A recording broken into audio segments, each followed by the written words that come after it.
నమస్కారం. Straight talk చర్చా కార్యక్రమానికి స్వాగతం. పత్రికా స్వేచ్ఛ మాటున కుల పారిశ్రామిక ప్రయోజనాల పరిరక్షణకు ఆ ప్రముఖ కుల దినపత్రిక సత్యాన్ని భ్రష్టు పట్టిస్తూ తప్పుడు సమాచారంతో వార్తలను వండి వార్చేందుకు ఎంతటి నీచానికైనా దిగజారగలదని భావించేందుకు అమర్ రాజా బ్యాటరీస్ వివాదానికి మించిన వివాదం మరొకటి కనపడదు.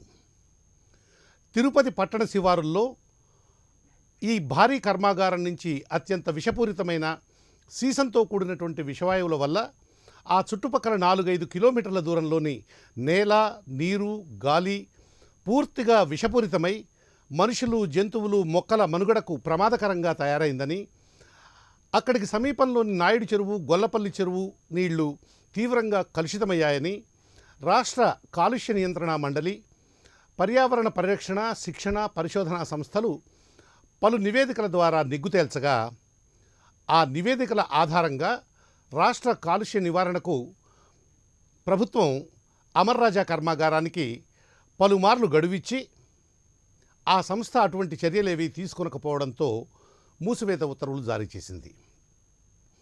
ఈ విధమైనటువంటి నోటీసులపై మొదట రాష్ట్ర హైకోర్టు మంజూరు చేసిన, ఆ తర్వాత రాష్ట్ర ప్రభుత్వ వాదనతో ఏకీభవిస్తూ కాలుష్యాన్ని కంట్రోల్ చేయకపోతే పరిశ్రమను మూసివేయాల్సి వస్తుందని హెచ్చరించింది. వాస్తవ పరిస్థితులు ఇలా ఉండగా జగన్మోహన్ రెడ్డి ప్రభుత్వం కక్షగట్టి తనిఖీల పేరుతో దండయాత్రలు చేస్తూ వేధింపులకు పాల్పడుతున్నటువంటి కారణంగా అపర సహనశీలి, సాటిలేని సౌజన్యమూర్తి, అజాతశత్రువు అంటూ అమర్ రాజా యజమానిని అసందర్భంగా కీర్తిస్తూ ఈ వేధింపులతో ఆయన విసిగి వేసారిపోయారని, దాంతో ఇక్కడ ఉండం మీకో దండం అని అమర్ రాజాను తమిళనాడుకు తరలించుకుపోయే ఆలోచనలో ఉన్నారని ఆ కుల ప్రయోజన పరిరక్షణ పత్రిక రాసిపారేసింది. ప్లాంట్ విస్తరణ కార్యకలాపాలను కూడా తమిళనాడులో చేపట్టాలని భావిస్తున్నట్లుగా కూడా తెలియజేసింది. ఈ ఫ్యాక్టరీ నుంచే వెలువడే కాలుష్యంతో జనం తీవ్ర అనారోగ్యం పాలవుతున్నట్లు కాలుష్య నియంత్రణ సంస్థలు జరిపిన అనేక పరీక్షల ద్వారా నిర్ధారిస్తూ ఉండగా, హైదరాబాదుకు చెందినటువంటి సంస్థ తమకు అనుకూలంగా నివేదిక ఇవ్వలేదన్న ఉద్దేశంతో చెన్నై సంస్థ చేత మళ్లీ పరీక్షలు జరిపించి తమకు అనుకూల నివేదికను తెప్పించుకున్నారంటూ రాష్ట్ర ప్రభుత్వానికి వ్యతిరేకంగా చెత్తరాతలను రాస్తూ వండి వార్చి తెలుగు సమాజానికి ఆ పత్రిక వడ్డిస్తోంది. కుల రాజకీయ ప్రయోజనాలు, కుల ఆర్థిక ప్రయోజనాలు, కుల పారిశ్రామిక ప్రయోజనాలు, కుల చర్మ వ్యాధుల వ్యాప్తికి ప్రతి ఘటనను కులకోణం నుంచి తప్ప మరో రకంగా చూసే శక్తి కోల్పోయిన ఆ కుల విషపత్రిక తెలుగునాట చేస్తున్న వికృత నృత్యం తెలుగు ప్రజానీకానికి ఏవగింపు కలిగిస్తున్నది. అమర్ రాజాతో పాటు కాలుష్యం వెలువరిస్తున్న కారణంగా రాష్ట్ర ప్రభుత్వం మొత్తం 50 కర్మాగారాలకు మూసివేత నోటీసులు జారీ చేయగా, కనీసం ఆ ఊసైనా ఎత్తకుండా ఆ నోటీసులు ఏదో ఒక్క అమర్ రాజాకే ఇచ్చినట్లుగా కులకోణం, రాజకీయ కోణం నుంచి చూసే తన వైఖరికి తెలుగు జనం నవ్విపోతారన్న సిగ్గైనా లేదా పత్రికకు? బహుశా మనోళ్ళందరి ప్రయోజనాలకి తాను కావలి కుక్కనని ఆ పత్రిక ఆంతర్యం కావచ్చు. ప్రభుత్వ సలహాదారు సజ్జల రామకృష్ణారెడ్డి ఇదే విషయమే మాట్లాడుతూ, తమిళనాడుకు తరలిపోతా అని అమర్ రాజా బెదిరించుడు కాదు, మేమే పొమ్మన్నామని లౌక్యం లేకుండా నిఖార్సుగా తెగేసి చెప్పారు. ఇదిగో అటువంటి అమర్ రాజా పైనే ఈరోజు స్ట్రైట్ టాక్ చర్చా కార్యక్రమం. ఇక ఈ చర్చలో పాల్గొనేందుకు వైఎస్ఆర్సీపీ నుంచి ఆ పార్టీ నాయకుడు శ్రీ అద్దేపల్లి శ్రీధర్, భారతీయ జనతా పార్టీ నుంచి మాజీ శాసనసభ్యులు, ఆ పార్టీ అధికార ప్రతినిధి శ్రీ మిట్టా పార్థసారథి, జనసేన పార్టీ అధికార ప్రతినిధి ప్రొఫెసర్ శరత్ కుమార్ ఈ చర్చా కార్యక్రమంలో ప్రస్తుతం పాల్గొంటున్నారు. మరి కొద్దిసేపట్లో వరప్రసాద్ యాదవ్, రాజకీయ విశ్లేషకులు వరప్రసాద్ యాదవ్ మన ఈ చర్చా కార్యక్రమంలో జాయిన్ అవుతారు. శ్రీధర్ గారు నమస్కారం. నమస్కారం అండి. ఏమిటి సార్ ఈ అమర్ రాజా గోల ఏమిటి? ప్రభుత్వం అమర్ రాజా మీద కత్తిగట్టి పగబట్టి తర్వాత ఇంకా ఏమో పట్టి ఆంధ్రప్రదేశ్ నుంచి వెళ్ళగొట్టేందుకు గాను ప్రయత్నం చేస్తోందని అంటూ నేను చెప్పి ఆల్రెడీ చదివి వినిపించాను నా ఇంట్రడక్షన్లో. మరి ఏమిటి ఎందుకలా ఎన్నో వేల మందికి ఉద్యోగాలు కల్పిస్తున్నటువంటి ఆ సంస్థ మీద ఎందుకు మీ ప్రభుత్వానికి అంత పగ, ప్రతీకారం? ఏమిటి ఈ కక్షా కార్పణ్యాలు? గల్లా అరుణ్ కుమార్ గారు, అరుణ్ కుమార్ గారు ఫాదర్, వెంకటేశ్వర యూనివర్సిటీ ప్రొఫెసర్ గారు, వారి పిల్లలు, అండ్ ఇంకో ఇద్దరు ముగ్గురు ఉన్నారు, అండ్ చంద్రబాబు నాయుడు గారు. ఇది కట్ చేస్తే 30-40 ఇయర్స్ బ్యాక్ ఎపిసోడ్ అవి. వాటి గురించి నేను మాట్లాడితే బాగుండదు కాబట్టి అప్పుడున్న కాంటెంపరీ వాళ్ళు మాట్లాడితే బాగుంటది, అప్పుడు ఏమేం జరిగినాయి ఏంటి అన్నది. సో అది వదిలిపెట్టేస్తే యాజ్ ఫర్ స్పెసిఫిక్ గా గల్లా అంటే ఇప్పుడు ఏదైతే అమర్ రాజా బ్యాటరీ గురించి మాట్లాడితే జయదేవ్ గారు. Galla Jayadev member of parliament ఉన్నారు, వారి తండ్రి గారు టెక్నోక్రాట్, అంటే క్వాలిఫైడ్ టెక్నోక్రాట్. ఆ పాయింట్ ఆఫ్ టైమ్ లో ఇండియాకి వచ్చి బయట దేశాల్లో ఉండేవారు, ఆయన ఇండియాకి వచ్చి ఒక చిన్న ఫ్యాక్టరీ పెట్టుకోవడం జరిగింది. ఎవరన్నా కూడా మీరు కానీ నేను కానీ ఎవరన్నా వెల్కమ్ చేస్తాం. ఒక టెక్నోక్రాట్ వచ్చి ఒక ఫ్యాక్టరీ పెడుతున్నాడంటే నలుగురు ఉద్యోగ అవకాశాలు వస్తాయి, దానివల్ల రెవెన్యూ జనరేట్ అవుతుంది, ట్యాక్స్ కలెక్ట్ అవుతుంది, అన్ని విధాలుగా బాగుంటది అని చెప్పి ఎవ్రీబడి వెల్కమ్. సో ఆ విధంగా ఆ పాయింట్ ఆఫ్ టైం నుంచి అందరూ వెల్కమ్ చేస్తున్నారు. ఏ రాష్ట్ర ప్రభుత్వం ఉన్నా కూడా, ఏ పార్టీ ఉన్నా సరే వారికి ఎప్పుడు కూడా ఇబ్బంది పెట్టకుండా వారికి సహాయ సహకారాలు అందిస్తున్నారు. మేజర్ గా ఫ్యాక్టరీ అన్నప్పుడు ఒకటి క్వాలిటీ ప్రోడక్ట్, రెండు ఆ ప్రోడక్ట్ మ్యానుఫ్యాక్చరింగ్ కి యూజ్ చేసే ప్రాక్టీసెస్, అంటే మెషినరీ కానీ వ్యక్తులు కానీ అక్కడున్న పరిసరాలు. అమర్ రాజా బ్యాటరీస్ కి చిత్తూరు జిల్లాలో ఒక 3-4 లొకేషన్స్ లో వాళ్ళకి వేరియస్ మల్టిపుల్ యాక్టివిటీస్ ఉన్నాయి. గత ప్రభుత్వాలు మల్టిపుల్ టైమ్స్ వారికి ల్యాండ్ అలొకేట్ చేయడం కూడా జరిగింది. ఎందుకు అలొకేట్ చేశారు ఇదివరకు ప్రభుత్వాలు అని అంటే ఎంప్లాయ్మెంట్ జనరేట్ చేయడం కోసమే. బ్యాటరీ మ్యానుఫ్యాక్చరింగే కాకుండా జ్యూస్ ఫ్యాక్టరీకి అలాట్ చేశారు, దెన్ ఐటీ ఎనేబుల్డ్ సర్వీసెస్ కి ల్యాండ్ అలాట్ చేశారు, అండ్ సాఫ్ట్వేర్ కి దానికి అలాట్ చేశారు. ఈ విధంగా వివిధ సెక్టర్స్ కి స్పెసిఫిక్ గా వాళ్ళు ప్రాజెక్ట్ రిపోర్ట్ డిపిఆర్ సబ్మిట్ చేయడం, ప్రభుత్వంలో ఉన్న ఆఫీసర్స్ నమ్మడం, ప్రభుత్వానికి రికమెండ్ చేయడం, ప్రభుత్వాలు దారాదత్తం చేసింది వెరీ అతి తక్కువ ప్రైస్ తో. దాంట్లో 90% ఆఫ్ ద ల్యాండ్ ఈ రోజు కూడా అన్యూజ్డ్ గానే ఉన్నది. సో అప్పుడు జగన్మోహన్ రెడ్డి గారు సీఎం అయిన తర్వాత ఒక సెజ్ అంటే IT enabled services entertainment Amar Raja ఆ యూనిట్ కి నోటీస్ ఇవ్వడం జరిగింది. ఏమనంటే మీరు పలానా 10 years బ్యాక్ 5 years బ్యాక్ ఇంత ల్యాండ్ అలొకేట్ చేయించుకున్నారు పాత ప్రభుత్వాల్లో, మరి ఏమి యాక్టివిటీ చేయకపోతే ఇతర ఇండస్ట్రీస్ కి ఇస్తాము, మీరన్నా చెయ్యండి అది ఇదంటే కంగారు పడిపోయారు, అటు ఇటు పడిపోయారు. ఫైనలీ కోర్టు కూడా వెళ్ళారు, కోర్టు ఏమి ఇంటర్ఫియర్ అవ్వలేదు, కొంత ల్యాండ్ వెనక్కి తీసుకోవడం జరిగింది ఆంధ్ర రాష్ట్ర ప్రభుత్వం. ఎందుకు తీసుకున్నాము, వేరే ఇండస్ట్రియలిస్ట్ ఎవరైనా వచ్చినా కూడా ఆ భూమిని అలొకేట్ చేయడానికి, వారి మీద కక్ష ఏం కాదు, వాళ్ళ ఎంప్లాయ్మెంట్ జనరేట్ చేసి ఉంటే మనకేం అభ్యంతరం లేదు. ఎంప్లాయ్మెంట్ జనరేట్ చేయలేదు కాబట్టి ఆల్రెడీ కొంత భూమి వెనక్కి తీసుకుంది ఆంధ్ర రాష్ట్ర ప్రభుత్వం. దాని మీద కూడా ఎంత భూమి ఏ మేరకు అనేది ఏమైనా చెప్పగలరా? గుర్తుందా శ్రీధర్ గారు? శ్రీధర్ గారు, భూమి వెనక్కి తీసుకున్నటువంటి ల్యాండ్ ఎంత ఏమైనా గుర్తుందా? 200-300 acres మధ్యలో తీసుకున్నారండి వెనక్కి. ఓకే. అది అప్పుడు కూడా ఇంచుమించుగా మీడియాలో వాళ్ళకు వంతపాడే మీడియాలో అన్యాయం చేసేస్తున్నారు. బ్రహ్మాండమైన వారు అంటే మేజర్ గా కండిషనల్ గా ఇస్తారు ప్రభుత్వాలు. తక్కువ ప్రైస్ ల్యాండ్ అలొకేట్ ఇండస్ట్రీస్ కి ఎందుకు ఇస్తారంటే అతి తక్కువ ప్రైస్ కి ఇచ్చి కండిషన్ ఏంటంటే ఎంప్లాయ్మెంట్ జనరేట్ చేయాలి, సక్రమంగా ఏదైతే డిపిఆర్ సబ్మిట్ చేశారో దాని ప్రకారంగా మీరు ఫ్యాక్టరీ నడపాలి అన్నది. సో అది వెనక్కి తీసుకున్నా. అప్పుడు వీళ్ళు అది ఇది అని మాట్లాడారు. దీనికంటే ముందర 2014 నుంచి 2019 మధ్యలో రైల్వే మినిస్టర్ పీయూష్ గోయల్ గారి దగ్గరికి వెళ్ళి జయగల్లా గారు, నేను ఓపెన్ గా ఆన్ రికార్డ్ చెప్తున్నాను, జయగల్లా గారు పీయూష్ గోయల్ రైల్వే మినిస్టర్ దగ్గరికి వెళ్ళడం జరిగింది. వెళ్ళి డైరెక్ట్ గా మాకు ఫ్యాక్టరీలు ఉన్నాయి, అమర్ రాజా బ్యాటరీలు ఉన్నాయి, బ్రహ్మాండం, ఆ బ్యాటరీలు మీరు రైల్వేకి డిఫెన్స్ కి మీరు కొనాలి అది ఇది అని ఆయన రిక్వెస్ట్ చేయడం జరిగింది. ఆయన కొంచెం మృదువైన వ్యక్తి పీయూష్ గోయల్ గారు, ఆయన చూస్తానండి చేస్తానండి will look in to it, అయినా కూడా టెండర్ ప్రాసెస్ నా చేతిలో ఉండదు కదా అని చెప్పేసి ఆ సబ్సిక్వెంట్ గా ఆ టెండర్స్ ఏవైతే జయగల్లా గారు ఎక్స్పెక్ట్ చేశారో ఆ మ్యానుఫ్యాక్చరింగ్ అదే అంటే రైల్వే నుంచి డిఫెన్స్ నుంచి ఎక్స్పెక్ట్ చేస్తే అది జరగలేదు. కట్ చేసి ఒక 6 నెలల తర్వాత ఆ రోజు మిస్టర్ ప్రైమ్ మినిస్టర్ అని మాట్లాడారు కదా, ఏకైక ఒక ఇంగ్లీష్ స్పీచ్ ఇచ్చారు జయగల్లా గారు 2014-2019. దానికి సన్మానాలు కూడా చేయించుకున్నారు. అప్పుడు ఆ స్పీచ్ మాట్లాడటం జరిగింది. కొంతవరకు ఆంధ్ర రాష్ట్ర ప్రజల గురించి మాట్లాడారు మనం అందరం అనుకున్నా కూడా ఉమ్, మేజర్ గా ఆ పాయింట్ ఆఫ్ టైమ్ లో రైల్వే మినిస్టర్ అయిన పీయూష్ గోయల్ గారు వారు అడిగిన ఫేవర్స్ చేయలేదు కాబట్టి దాంట్లో మనసులో పెట్టుకుని ఆ రోజు మాట్లాడారని చెప్పి ఢిల్లీ సర్కిల్స్ లో లేకపోతే కొంచెం పరిచయం వస్తున్న వాళ్ళందరికీ తెలిసిన విషయం. ఉమ్, ఈ రోజు ఉమ్, అమర్ రాజా బ్యాటరీ ఉమ్, మ్యానుఫ్యాక్చరింగ్ చెయ్యొచ్చా చేయకూడదా? ఉమ్, 100% చేయొచ్చు. రెడ్ కేటగిరీలోకి వస్తుంది, ఉమ్, చెయ్యొచ్చు. దానికి పొల్యూషన్ కంట్రోల్ బోర్డ్ నామ్స్ ఉంటాయి, ఎఫ్లూయెంట్ ట్రీట్మెంట్ నామ్స్ ఉంటాయి, రెండు ఉంటాయి ఉమ్, మ్యానుఫ్యాక్చరింగ్. ఉమ్, ఎఫ్లూయెంట్ ట్రీట్మెంట్ నామ్స్ పాటించట్లేదు, ఉమ్, పొల్యూషన్ కంట్రోల్ బోర్డు సజెస్ట్ చేసిన నామ్స్ పాటించట్లేదు. ఉమ్, ఏదైతే లెడ్ పాయిజనింగ్ అన్నది ఉమ్, భూమిలోకి వెళ్ళిపోతుంది, ఇంకిపోతున్నది ఉమ్, పనిచేసే వాళ్ళ వ్యక్తులకి. ఉమ్, ఇది మనం ఒక 30 years బ్యాక్ వెళ్తే ఉమ్. యూనియన్ కార్బైడ్ ఏదైతే భోపాల్లో అవును, జరిగింది, అవును, that is also battery manufacturing యూనిటే కదా. అవును. అక్కడ ఎవరెడీ పిల్లి ప్రోటోకాల్ బ్యాటరీ, సరిగ్గా లేకపోవడం వల్ల పిల్లి బొమ్మ ఉండేటువంటి ఎవరెడీ బ్యాటరీ.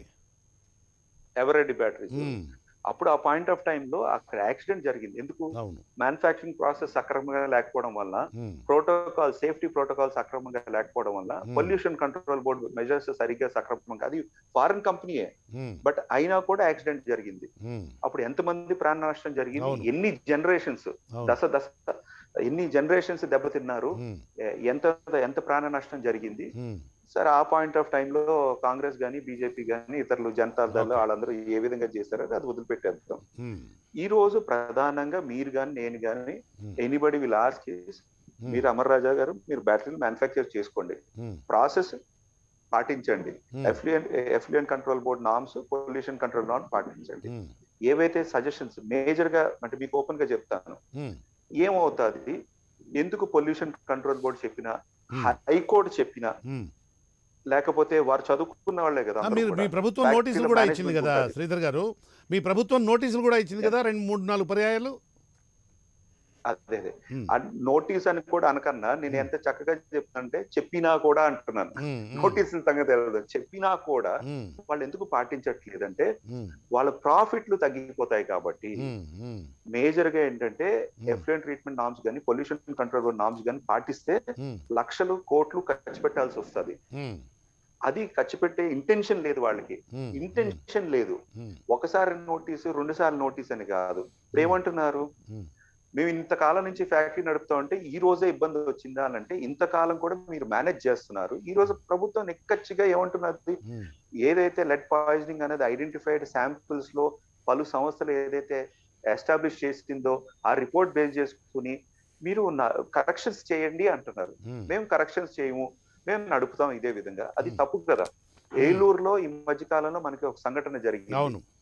డ్రింకింగ్ వాటర్ కానీ లేకపోతే వెజిటబుల్స్ మీద కానీ ఏదైతే పెస్టిసైడ్స్ హెర్బిసైడ్స్ వాడితే ఉమ్, పాయిజనస్ కెమికల్స్ ఆ రెసిడ్యూస్ వల్లే అది ఆ లెడ్ పాయిజనింగ్ జరిగింది అని చెప్పి ఇండికేట్ చేశారు అవును. పలు జాతీయ సంస్థలు, రాష్ట్ర సంస్థలు అని. ఫైనల్ గా కంక్లూషన్ అది. ఉమ్, ఇదైతే డైరెక్ట్ గా లెడ్ లీకింగ్ అవుతున్నది ఉమ్, సంస్థలో.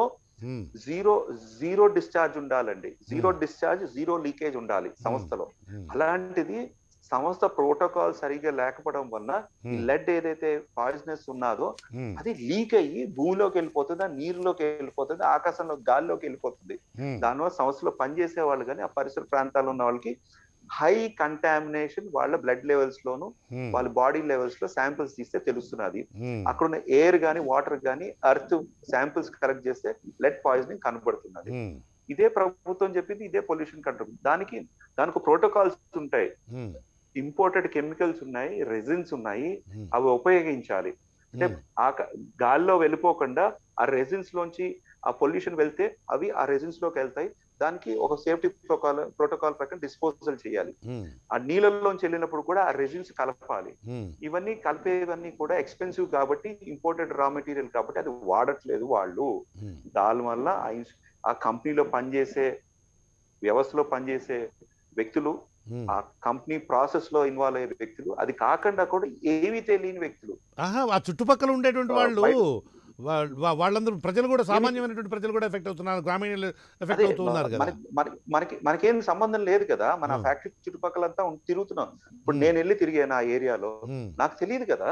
ఉమ్, మనం అందరం ఏమనుకుంటాం, ఆ పెద్ద సంస్థ చేస్తుంది సక్రమంగా ఉంటుందని అనుకుంటాం. ఉమ్, బట్ ఆ విధంగా లేదు కదా ఆ సంస్థ. ఉమ్, రీసెంట్ గా విశాఖపట్నం ఎల్జీ పాలిమర్స్ అవును యాక్సిడెంట్ జరిగింది. అవును బట్ ఆ సంస్థలో ఉన్న వాళ్ళు ఒకరిద్దరికి కొంత ఇల్ హెల్త్ ఉంది, కానీ ఉమ్, సంస్థ బయట ఉన్న నార్మల్ పబ్లిక్ అంటే ఉమ్, వాళ్ళకేం తెలియదు, అక్కడ సంఘటన జరిగిన విషయం కూడా తెలియదు. ఉమ్, బ్రెత్లెస్నెస్ వచ్చింది, కళ్ళు కళ్ళు తిరిగి పడిపోయారు. కొంతమంది ఏమనుకున్నారు, నిజం కాదనుకున్నారు, ఎవరో నాటకం ఆడుతున్నారు అనుకున్నారు, ఎవరో ఉమ్, తెలిసి తెలియకుండా వాళ్ళు ఏదో చేస్తున్నారు అనుకున్నారు. ఉమ్, బట్ తర్వాత మనకి ఎంత సీరియస్నెస్ అన్నది మనకు అర్థమైంది ఉమ్, ఎల్జీ పాలిమర్స్ పాయిజన్ కానీ యాక్సిడెంట్ వలన. ఉమ్, అలాగే అమర్ రాజా బ్యాటరీస్ కూడా అయ్యే ఆస్కారం ఉన్నది, యాక్సిడెంట్ అయ్యే ఆస్కారం ఉన్నది. ఉమ్, కానీ ప్రస్తుతం ఏం జరుగుతుందంటే ఉమ్, వాళ్ళ protocols, safety protocols, pollution control board norms సక్రమంగా లేవు కాబట్టి ఉమ్. వాళ్ళ ఓకే. ప్రాసెస్ లోనే లీకేజ్ జరుగుతుంది. ఉమ్, ఉమ్, అది ఎస్టాబ్లిష్ అయ్యింది. ఓకే. దానికి సమాధానం చెప్పకుండా ఉమ్, నేను చెన్నైకి వెళ్ళిపోతాను, బెంగళూరుకి వెళ్ళిపోతానంటే ఎవరు రెడీగా లేరు. ఉమ్, భారతదేశంలో ఏ ఏ ఏ రాష్ట్రం కూడా ఉమ్, డేంజర్ కేటగిరీ ఉన్న, రెడ్ కేటగిరీ ఉన్న మ్యానుఫాక్చరింగ్ అవును. యూనిట్స్ ని పుట్టిన ఎవరో పిలవరు. ఆహా! అది మీరు తెలుసుకోండి. అక్కడికి పుట్టిన పోయి ఇదే మమ్మల్ని విధమైన అక్కడ ఒక నిమిషం శ్రీధర్ గారు, అక్కడికి వెళ్ళి ఒక తమిళనాడుకో మీరు చెప్పినట్టుగా పోనీ కర్ణాటకకో వెళ్ళి అక్కడ ఇదే విధమైనటువంటి కాలుష్యం చేస్తామంటే అక్కడి ప్రభుత్వాలు కూడా ఒప్పుకోవు కదా! అక్కడి ప్రభుత్వాలు ఇంకా కూడా ఒప్పుకోవు కదా! ఇబ్బంది ఏంటంటే ఆ! ఇంకా ఇబ్బంది ఏంటంటే హ్మ్. ఎగ్జిస్టింగ్ ఉన్న ఫ్యాక్టరీలో పొల్యూషన్ కంట్రోల్ బోర్డ్ నామ్స్ ప్రకారంగా సజెషన్స్ కానీ, మార్పులు కానీ, ప్రాక్టీసెస్ కానీ, ప్రాసెస్ కానీ ఇంప్లిమెంట్ చేస్తేనే వాళ్ళకి ఇంకా అడ్వాంటేజ్. హ్మ్. అది కాకుండా హ్మ్. రాజకీయ కోణం జోడించి హ్మ్. ఆంధ్ర రాష్ట్ర ప్రభుత్వం నడుపుతున్న వైఎస్ఆర్సీపీ పార్టీ ఏదో ఇంటర్ఫియర్ అవుతున్న విధంగా ఆ పత్రికలు కానీ, ఆ ఛానల్స్ కానీ డిస్కషన్ పెట్టి హ్మ్. ఒక మబ్బె పెట్టి ఒక నెగిటివ్ ట్రెండ్ తీసుకొని వస్తున్నారు. హ్మ్. మాకు అవును. సంబంధం లేదు, హ్మ్. పార్టీకి సంబంధం లేదు, హ్మ్. హ్మ్. ఆంధ్ర రాష్ట్ర ప్రభుత్వం ఈరోజు రాష్ట్ర సీఎం జగన్మోహన్ రెడ్డి గారికి సంబంధం లేదు. హ్మ్. డిపార్ట్మెంట్ వైజ్ గా ఇండస్ట్రీస్ డిపార్ట్మెంట్ గౌతమ్ రెడ్డి గారు, హ్మ్. Pollution control board chairman, member secretary, హ్మ్. వాళ్ళ అండర్టేకింగ్ లో నోటీసులు ఇచ్చారు. ఓకే. ఇచ్చిన తర్వాత దాని ప్రాసెస్ రెస్పాన్స్ ఉండాలి. ఓకే. అది ఉండకుండా రాజకీయం జోడించి ఈ హ్మ్. విధంగా మభ్యపెట్టడం అన్నది తప్పు. Okay. Okay. Thank you very much Peddapalli గారు. సార్ పార్థసారథి గారు నమస్కారం. నమస్కారం అండి. సార్ ఏమిటి సార్ ఈ గోల? గోల అనేటువంటిది మీరే చెప్తున్నారు గోల అని. వాస్తవంగానే ఆ! గోల మరియు 2 రకాలుగా చెప్పాలంటే కుట్రలు కూడా. ఆ! అది నేను ఇంట్రడక్షన్‌లో చెప్పాను. మిమ్మల్ని ప్రశ్నించేటప్పుడు అవును. మాత్రం ఈ గోల అన్నాను. ఆ! 2 రకాలుగా చూడాలండి. దీంట్లో ఆ! వైఎస్ఆర్‌సీపీ కూడా పాజిటివ్‌గా చూడాలి. ఆ! అలాగే గల్లా జయదేవ్ గారి యొక్క అమర్నాథ్ ఫ్యాక్టరీ కూడా పాజిటివ్‌గానే చూడాలి. ఓకే. ఇప్పుడు శ్రీధర్ గారు చెప్పిండేటువంటి విషయాన్ని నేను పూర్తిగా ఏకీభవిస్తున్నాను. ఓకే. అయితే ఆ! వాళ్ళ చిత్తశుద్ధిని ఈరోజు నిరూపించుకోవాలంటే ఆ! ఈ 54 వాటికి ఇచ్చిండేటువంటి యొక్క నోటీసుల్లో ఏమాత్రం పొల్యూషన్ యొక్క నార్మ్స్ అని వాళ్ళు సక్రమంగా పాటిస్తున్నారు, ఈ ఒక్క సంస్థనే పాటించడం లేదనేటువంటిది వాళ్ళు ప్రజలకు తెలియజేయాల్సినటువంటి అవసరం. ఆ! ఎందుకు వస్తుందంటే అది ఆ ఆలోచన, ఇక్కడ వాళ్ళు ఇంకొక పార్టీలో ఉన్నారు. ఆ! ఇప్పుడు వాళ్ళు అన్నారు మేనేజ్ చేస్తున్నారు అట్లా అని కాదు, శ్రీధర్ అట్లా గారు కాదు అన్నారు. పార్థసారథి గారు. మిగతా ఈ అమర్ రాజా కంపెనీతో సహా కలిపి మొత్తం 50 కంపెనీలకు ఇదే విధమైనటువంటి క్లోజర్ నోటీసులు జారీ చేయడం జరిగింది. Please go ahead. నేను కాదనలేదు సార్, వాస్తవం it is a good sign. అవును. ప్రతి ఒక్క దాన్ని కరెక్ట్. నియంత్రించాలి. ఇంతకు ముందంటే కార్బైడ్ ఫ్యాక్టరీలో వచ్చినటువంటి ప్రమాదాలు చూసిన తర్వాత హ్మ్. కనీసం ఇప్పుడు మేల్కొని అన్నింటినీ చేస్తున్నారు, కరెక్ట్. అందరూ ప్రభుత్వానికి ధన్యవాదాలు తెలియజేస్తున్నారు. కానీ ఇక్కడ వస్తున్నది ఏంటంటే హ్మ్. ఇప్పటిదాకా మీరు ఏం చర్యలు తీసుకున్నారు, హ్మ్. వాటి ద్వారా ప్రయోజనం ఏమొచ్చింది, హ్మ్. ఈ 54 నోటీసులు ఇచ్చిండేటువంటి వాళ్ళకు మీరు ఎన్నిసార్లు నోటీసులు ఇచ్చారు, హ్మ్. వాళ్ళకి ఎన్నిసార్లు మీరు కరెంటు కట్ చేశారు. హ్మ్. రెండవది, ఇప్పుడు ఇంతవరకు వాళ్ళు మేనేజ్ చేశారని చెప్పి శ్రీధర్ గారు చెప్పారు. అవును. మరి మేనేజ్ చేసి ఉంటే రాజన్న రాజ్యంలో కూడా అట్లే మేనేజ్ చేయబడిందా? హ్మ్. ఇవి కూడా ఒక ప్రశ్నే కదా. హ్మ్. హ్మ్. కాబట్టి ఇక్కడ ఏముంటుందంటే హ్మ్. క్లియర్ గా మనం ఆలోచన చేయాల్సింది ఏంటంటే, నో డౌట్ ఏ పరిశ్రమ అయినా కూడా 100% కాలుష్య కారణం అవుతుంది. హ్మ్. సింపుల్ గా ఇవన్నీ కూడా కాదండి, హ్మ్. మామూలుగా ఫుడ్ ఇండస్ట్రీస్ లో కూడా రకరకాలైన కాలుష్యాలు ఉంటాయి, అవును. వాటిని నివారించాల్సినటువంటి అవసరం ఉంది. అవును. ఇక్కడ ఏ ప్రభుత్వం అధికారంలో ఉన్నా కూడా హ్మ్.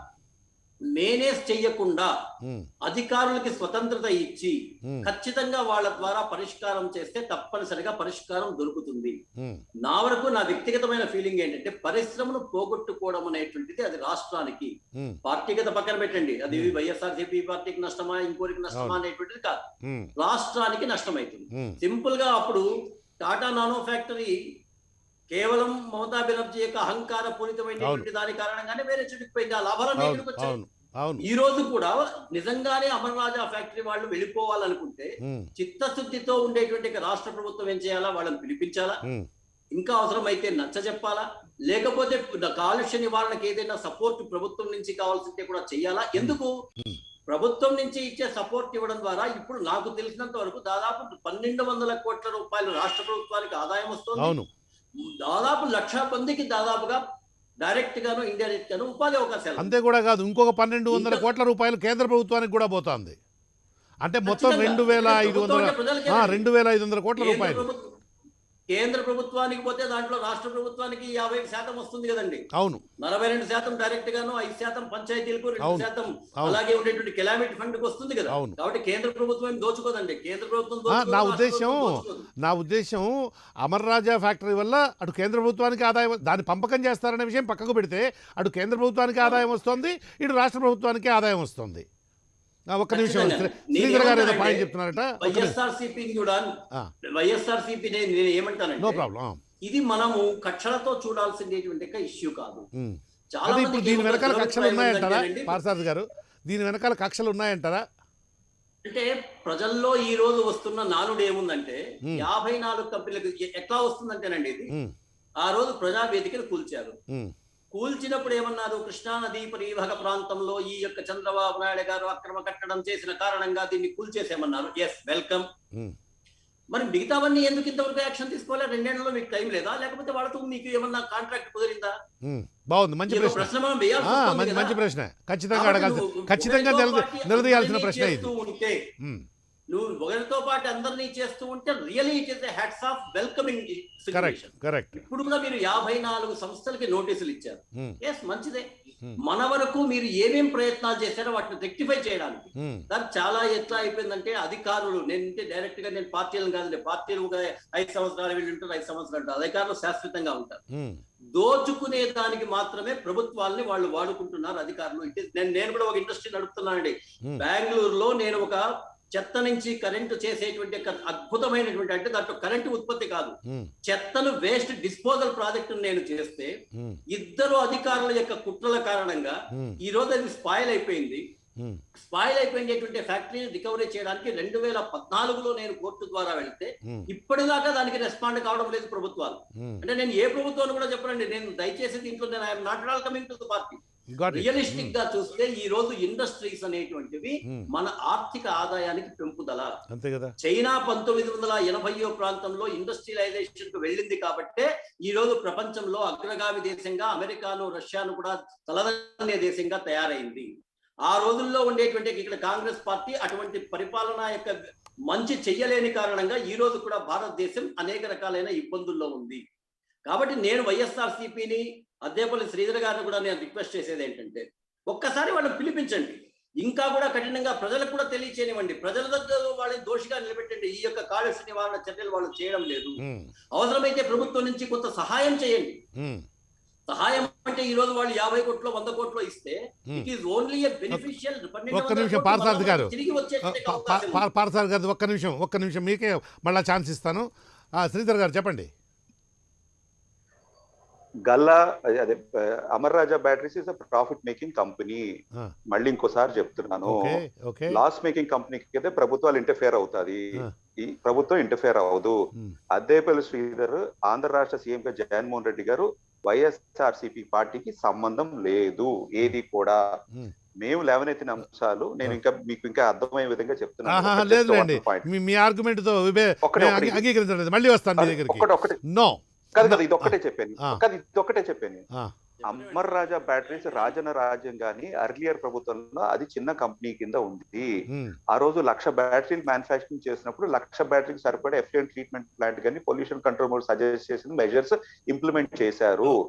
ఈ రోజు 10 లక్షల బ్యాటరీలు మ్యానుఫాక్చరింగ్ చేస్తూ దాని తగ్గట్టుగా ఎఫ్లూయెంట్ ట్రీట్మెంట్ కానీ పొల్యూషన్ కంట్రోల్ బోర్డు సజెస్ట్ చేసిన మెజర్స్ వాళ్ళు తీసుకోలేదు. వాళ్ళు కాస్ట్ కటింగ్, ప్రాఫిట్ పెంచుకునే విధంగా నడుచుకుంటున్నారు కాబట్టి అక్కడ తప్పిదం ఉన్నది, ప్రభుత్వానికి సంబంధం సంబంధం లేదు. ఓకే ఓకే సంస్థ అంత సక్రమంగా అది క్లారిఫికేషన్ అంటే చిన్నగా ఇవ్వాలి దీంట్లో మాకు మహానుభావ, ఎవరికి సంబంధం లేదు. క్లారిఫికేషన్ అంటే చిన్నగా ఇవ్వాలి, మరి అంతసేపు చెప్తే ఎట్లా? పార్థసారథి గారు గో హెడ్. వాస్తవం తెలియనివ్వండి.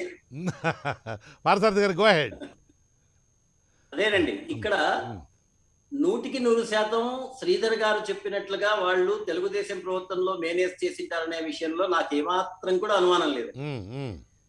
తెలుగుదేశం ప్రభుత్వంలో చంద్రబాబు నాయుడు గారి యొక్క ఆలోచన ఎలా ఉంటుందంటే, నువ్వు ఏమన్నా దోచుకో, నాకు వచ్చే వాటా నాకేమొస్తుంది అనేటువంటి ఆలోచనతోనే ఆయన ఉన్నాడు అనేటువంటి దాంట్లో నాకైతే అనుమానం లేదు. I'm having so much of proofs also. అవసరం అయితే just that is separate debate మనం తీసుకోవచ్చు. అయితే నేను ఇక్కడ కోరుకుంటున్నది ఏంటంటే, తప్పు జరిగింది కదా అని వాడిని తరమగొట్టేసేటువంటి పరిస్థితులు కల్పించడం కంటే, ఆ తప్పును సరిచేసే విధంగా ఉంటే అది పార్టీకి, ప్రభుత్వానికి, ప్రజలకు కూడా మేలు జరుగుతుందండి. అవునవును. ఈ రోజు డైరెక్ట్ గా ఇండైరెక్ట్ గా 1,00,000 ఉద్యోగాలు మీరు తీసుకుని రాగలుగుతారా? తీసుకుని రాలేం కదా. కాబట్టి అవసరమైనటువంటి సహాయ సహకారాలు అందించి, అంటే మీ ఉద్దేశం పార్థసారథి గారు నోటీసులు ఇవ్వడం కాకుండా వాళ్ళ యాజమాన్యాన్ని పిలిపించి మాట్లాడితే బాగుండనేది మీ ఉద్దేశం, అంతేనా? లేదా నోటీస్ ఇవ్వడం మంచిదే, కానీ దాన్ని ఇంప్లిమెంటేషన్ విషయంలో అధికారులు మొత్తం అంతా అక్కడికి వెళ్ళాలి. మీరు చెప్పినట్లుగా అద్దేపల్లి శ్రీధర్ గారు చెప్పినట్లుగా ఎఫిలియేటెడ్ ట్రీట్మెంట్ ప్లాంట్ లేకపోవడానికి కారణం ఏంటి అనేటువంటిది ఒత్తిడి తీసుకొని రావాలి. అవసరమైతే ఒక ఆఫీసర్ని అక్కడే కూర్చొని అది వచ్చేంత వరకు కూడా ప్రయత్నం చేయాలి. అవసరమైతే వీళ్ళు ఇలా చేయడం లేదనేటువంటిది ప్రజాబాహుళ్యానికి కూడా తెలియజేసేటువంటి విధానాన్ని తీసుకురావాలి. అప్పుడు వాళ్ళ మీద ప్రజలు వస్తుంది కదండి. అలా కాకుండా ఈ రోజు 54 నోటీసులు ఇచ్చిన వెంటనే చాలా చోట్ల జరుగుతుంది. ఒక్క నిమిషం పార్థసారథి గారు, మీకు ఈ సందర్భంగా ఒకటి చదివి వినిపించాలి. మీరు అధికారులు అక్కడికి వెళ్ళి వాళ్ళని కన్విన్స్ చేసి, ఒత్తిడి చేసి ఆ ఎఫ్లూయెంట్ ప్లాంట్స్ పెట్టేటటువంటి విధమైనటువంటి చర్యలు తీసుకున్నట్లయితే బాగుంటుంది అని అన్నారు. అది చేశారా లేదా అని అద్దేపల్లి శ్రీధర్ గారు చెప్పాల్సిన అవసరం లేకుండా వాళ్ళ పత్రిక ఒకటి ఉంది కదా, దాంట్లో ఈరోజు వచ్చినటువంటి క్యాప్షన్స్ గురించి నేను చెప్తాను. వేధింపులతో విసిగిపోయిన అమర్రాజా, విస్తరణ ప్రణాళిక గుడ్ బై, చెన్నై వైపు చూపు, పరిస్థితి మారకుంటే ప్రధాన ప్లాంట్ కూడా తరలింపు, ఇప్పటికే ఆహ్వానం పలికిన తమిళనాడు సీఎం, ఎన్టీఆర్ పిలుపుతో ఏర్పాటు చేసిన రామచంద్ర నాయుడు, తనిఖీలంటూ 2 రోజులకు శాఖ దండయాత్ర, రాజకీయ కక్షతో విసిగిపోయిన వ్యవస్థాపకుడు. తనిఖీలంటూ 2 రోజులకు శాఖ దండయాత్ర అంటే అధికారులు అక్కడికి రెగ్యులర్గా విజిట్ చేసి వాళ్ళని కన్విన్స్ చేసేటువంటి ప్రయత్నం చేశారు అని వాళ్ళ పత్రికే రాసుకున్నది. కాబట్టి మీరు చెప్తున్నటువంటిది ఏదైతే ఉందో ఆ ప్రయత్నం జరిగిందని మనం భావించడానికి ప్రైమా ఫేసీ ఉన్నది. ఏ స్థాయిలో జరిగింది అనేది మనం చెప్పలేకపోవచ్చు, కానీ అంటే ప్రభుత్వ పరంగా కొంత ప్రయత్నం జరిగింది. ఎవరైనా అట్లా అంత కాలుష్యాన్ని ఎఫ్లూయెంట్ని కనుక మీరు విడిచిపెట్టేట్లయితే ట్రీట్ చేయకుండా దాన్ని జనం అందరూ చచ్చిపోతారు. మనం అదేదో సినిమా చూసాం అనుకుంటాను, అదేదో ఖలేజానో ఏదో సినిమా ఉంది, దాంట్లో కూడా ఇలాంటి పరిస్థితే ఉంటుంది. ఆయన ప్రకాష్ రాజ్ అనేటువంటి ఆయన విలను, ఈయన మహేష్ బాబు గారు అనేటువంటి ఆయనేమో హీరో. అట్లనే ఆ కాలుష్యాన్ని ఇచ్చేయాలి కదా, మరి దాన్ని కంట్రోల్ చేయాలి. అమ్మ నాయన అప్ప అంటారు, వాళ్ళు చేయడానికి రిలక్టెంట్గాను ఎందుకంటే హైకోర్టు మొదట స్టే ఇచ్చి కొంత టైం ఇచ్చింది. అసలు వాళ్ళ యాటిట్యూడ్ అనేటువంటిది ఉంటుంది కదా, మేము ఎందుకు చేయాలి, మేము చేయడానికి సిద్ధంగా లేదన్నప్పుడు ఎలా చేస్తారు? ప్రభుత్వం మాత్రం ఏం చేయగలుగుతుంది? అంటే మనం let us objectively debate the subject. ఎట్లా చేయాల్సి ఉంటుంది ప్రభుత్వం? నేను అందుకేనండి, నేను వాళ్ళు గత ప్రభుత్వాల్లో మేనేజ్ చేయలేదని చెప్పి నేను చెప్పలేదు. అవును, వాళ్ళ అధికారాన్ని అడ్డం పెట్టుకుని నిర్లక్ష్యంలో ఉన్నారని కూడా నేను చెప్తున్నాను. అయినప్పటికీ రాష్ట్ర ప్రభుత్వం ఈ రోజు అవసరమైతే ఒక ఇండస్ట్రియలిస్ట్ ను, అతను ఏ పార్టీ వాడైనా కానీ, ఏ దేశస్థుడైనా కానీ, ఆఖరికి విదేశస్థుడైనా కానీ, ఏ రాష్ట్రం వాడైనా కానీ, వాడిని బుజ్జగించైనా సరే పెట్టుకోవాల్సినటువంటి అవసరం ఉంది అని మాత్రమే నేను చెప్తున్నా. 1,00,000 ఉద్యోగాలు డైరెక్ట్ ఇండైరెక్ట్ గా ఇచ్చేటువంటి కంపెనీని పోగొట్టుకోవడం ద్వారా తాత్కాలికంగా ఈ రోజు ఏదో మనకు కనపడిపోవచ్చు, కానీ it is a huge loss for Andhra Pradesh. వాళ్ళు 1,00,000 ఉద్యోగాలు అనేటువంటి కరెక్టేనా పార్థసారథి గారు? 1,00,000 ఉద్యోగాలను రిపీట్ చేస్తున్నారు మీరు, ఎందుకంటే 1,00,000 ఉద్యోగాలను రిపీట్ చేస్తున్నారు మీరు. 1,00,000 ఉద్యోగాలు అనేది ఇన్కరెక్ట్ ఫిగర్ అనుకుంటున్నాను. నాకు తెలిసినంత వరకు వాళ్ళ పత్రిక ఉంది కదా, వాళ్ళ పత్రికలో 16,000 రాశారు, కాబట్టి అది నిజమై ఉంటుంది జనరల్ గా. నాకు తెలిసినంత వరకు 24,000 డైరెక్ట్ ఉద్యోగాలు ఉన్నాయండి. ఎప్పుడు కూడా డైరెక్ట్ ఉద్యోగాలతో పాటు అక్కడి నుంచి ట్రాన్స్పోర్టేషన్ విషయంలో కానీ, దాని మీద హోటల్ ఇండస్ట్రీల విషయంలో కానీ, అలాగే వచ్చేటి, అందుకే చెప్పాను దాదాపుగా 1,00,000 డైరెక్ట్ అండి పరోక్ష ఉద్యోగాలు అని చెప్పేసి చెప్తున్నాను. ఇప్పుడు కూడా ఈ రోజు వైఎస్ఆర్సీపీ ఇచ్చినటువంటి 5,000 రూపాయల ఉద్యోగాన్ని పరోక్ష ఉద్యోగాల కిందనే భావించాలి, కానీ నేరుగా ఉద్యోగంగా భావిస్తాం. అవును. కాబట్టి ఏదైనా సరే ఒక వ్యక్తికి కొంత సహాయం వచ్చేటువంటి పనిని ఉమ్, నేనైతే విమర్శలకు పోకుండా, భేషజాలకు పోకుండా, ఉమ్. ఎక్కడ బాగుంది. మంచి జరిగేదానికి అవకాశం ఉంది, రాష్ట్రానికి మంచి జరిగేదానికి ఏం అవకాశం ఉంది అని ఓకే. చెప్పి తెలియచేయడం వలన ఓకే. మంచి జరుగుతుంది అనేటువంటి విషయాన్ని మాత్రమే నేను విజ్ఞప్తి చేయదలుచుకున్నానండి. నో డౌట్ చంద్రబాబు నాయుడు గారు ఆయన యొక్క అధికారంలో ఉండేటువంటి దాంట్లో తన అనుచరులకి కావాల్సినంత ఇచ్చి చేసిండేటువంటి దాంట్లో ఏం అనుమానం లేదు. ఉమ్, అయితే వైఎస్ఆర్సీపీ కూడా దానికోసం ఏం తక్కువ లేదు. ఉమ్, 400 రూపాయలు ఉండే ఇసుకని చంద్రబాబు నాయుడు గారు 1200 చేస్తే 1200 రూపాయలు ఉండే ఇసుకని ఈ రోజు 4000 రూపాయలు వీళ్ళు చేశారు. ఉమ్, వీళ్ళు కూడా ఏం సాచాలేం కాదు. ఉమ్, నేను ఒకటే విజ్ఞప్తి చేస్తున్నా, ఏ ఇండస్ట్రీ అయినా సరే ఉమ్. ఖచ్చితంగా మన ప్రాంతంలోకి వెళ్ళిపోకుండా చూడాల్సిన ప్రాథమిక బాధ్యత ఉమ్. ఈ యొక్క ప్రభుత్వాలకు ఉంటుంది. ఏ ప్రభుత్వం అధికారంలో ఉంటే ఆ అధికారంలోకి బాగుంది. మనం ప్రయత్నం చేయాలి. అప్పటికీ కాకుండా ఉంటే దట్ ఈస్ డిఫరెంట్ ఇష్యూ. అవును, అవును. వారు అదే అంటారు కదా, వాళ్ళు ఖచ్చితంగా చేయలేదనుకోండి, అయినను పోయి రావాలి హస్తనకు. ప్రజా ప్రాణాలకే ప్రాధాన్యత ఇవ్వాలండి. అవును, ప్రజా ప్రాణాలకే ప్రాధాన్యత ఇవ్వాలి. అవును. నేను దాంట్లో ఎక్కడ కాంప్రమైజ్ కావాలని చెప్పేసి అవును. కూడా నేను చెప్పను. అవును. అయితే దీంట్లో అధికారుల యొక్క అత్యుత్సాహం ఉంటుంది. ఉమ్. ప్రభుత్వం దాన్ని సక్రమంగా చూసుకుని నివారణ చర్యలు చేపట్టాలని మాత్రమే నేను విజ్ఞప్తి చేస్తాను. అవునవును, అవును. మీ దానికి మద్దతుగానే నేను అయినను పోయి రావాలి హస్తనకు.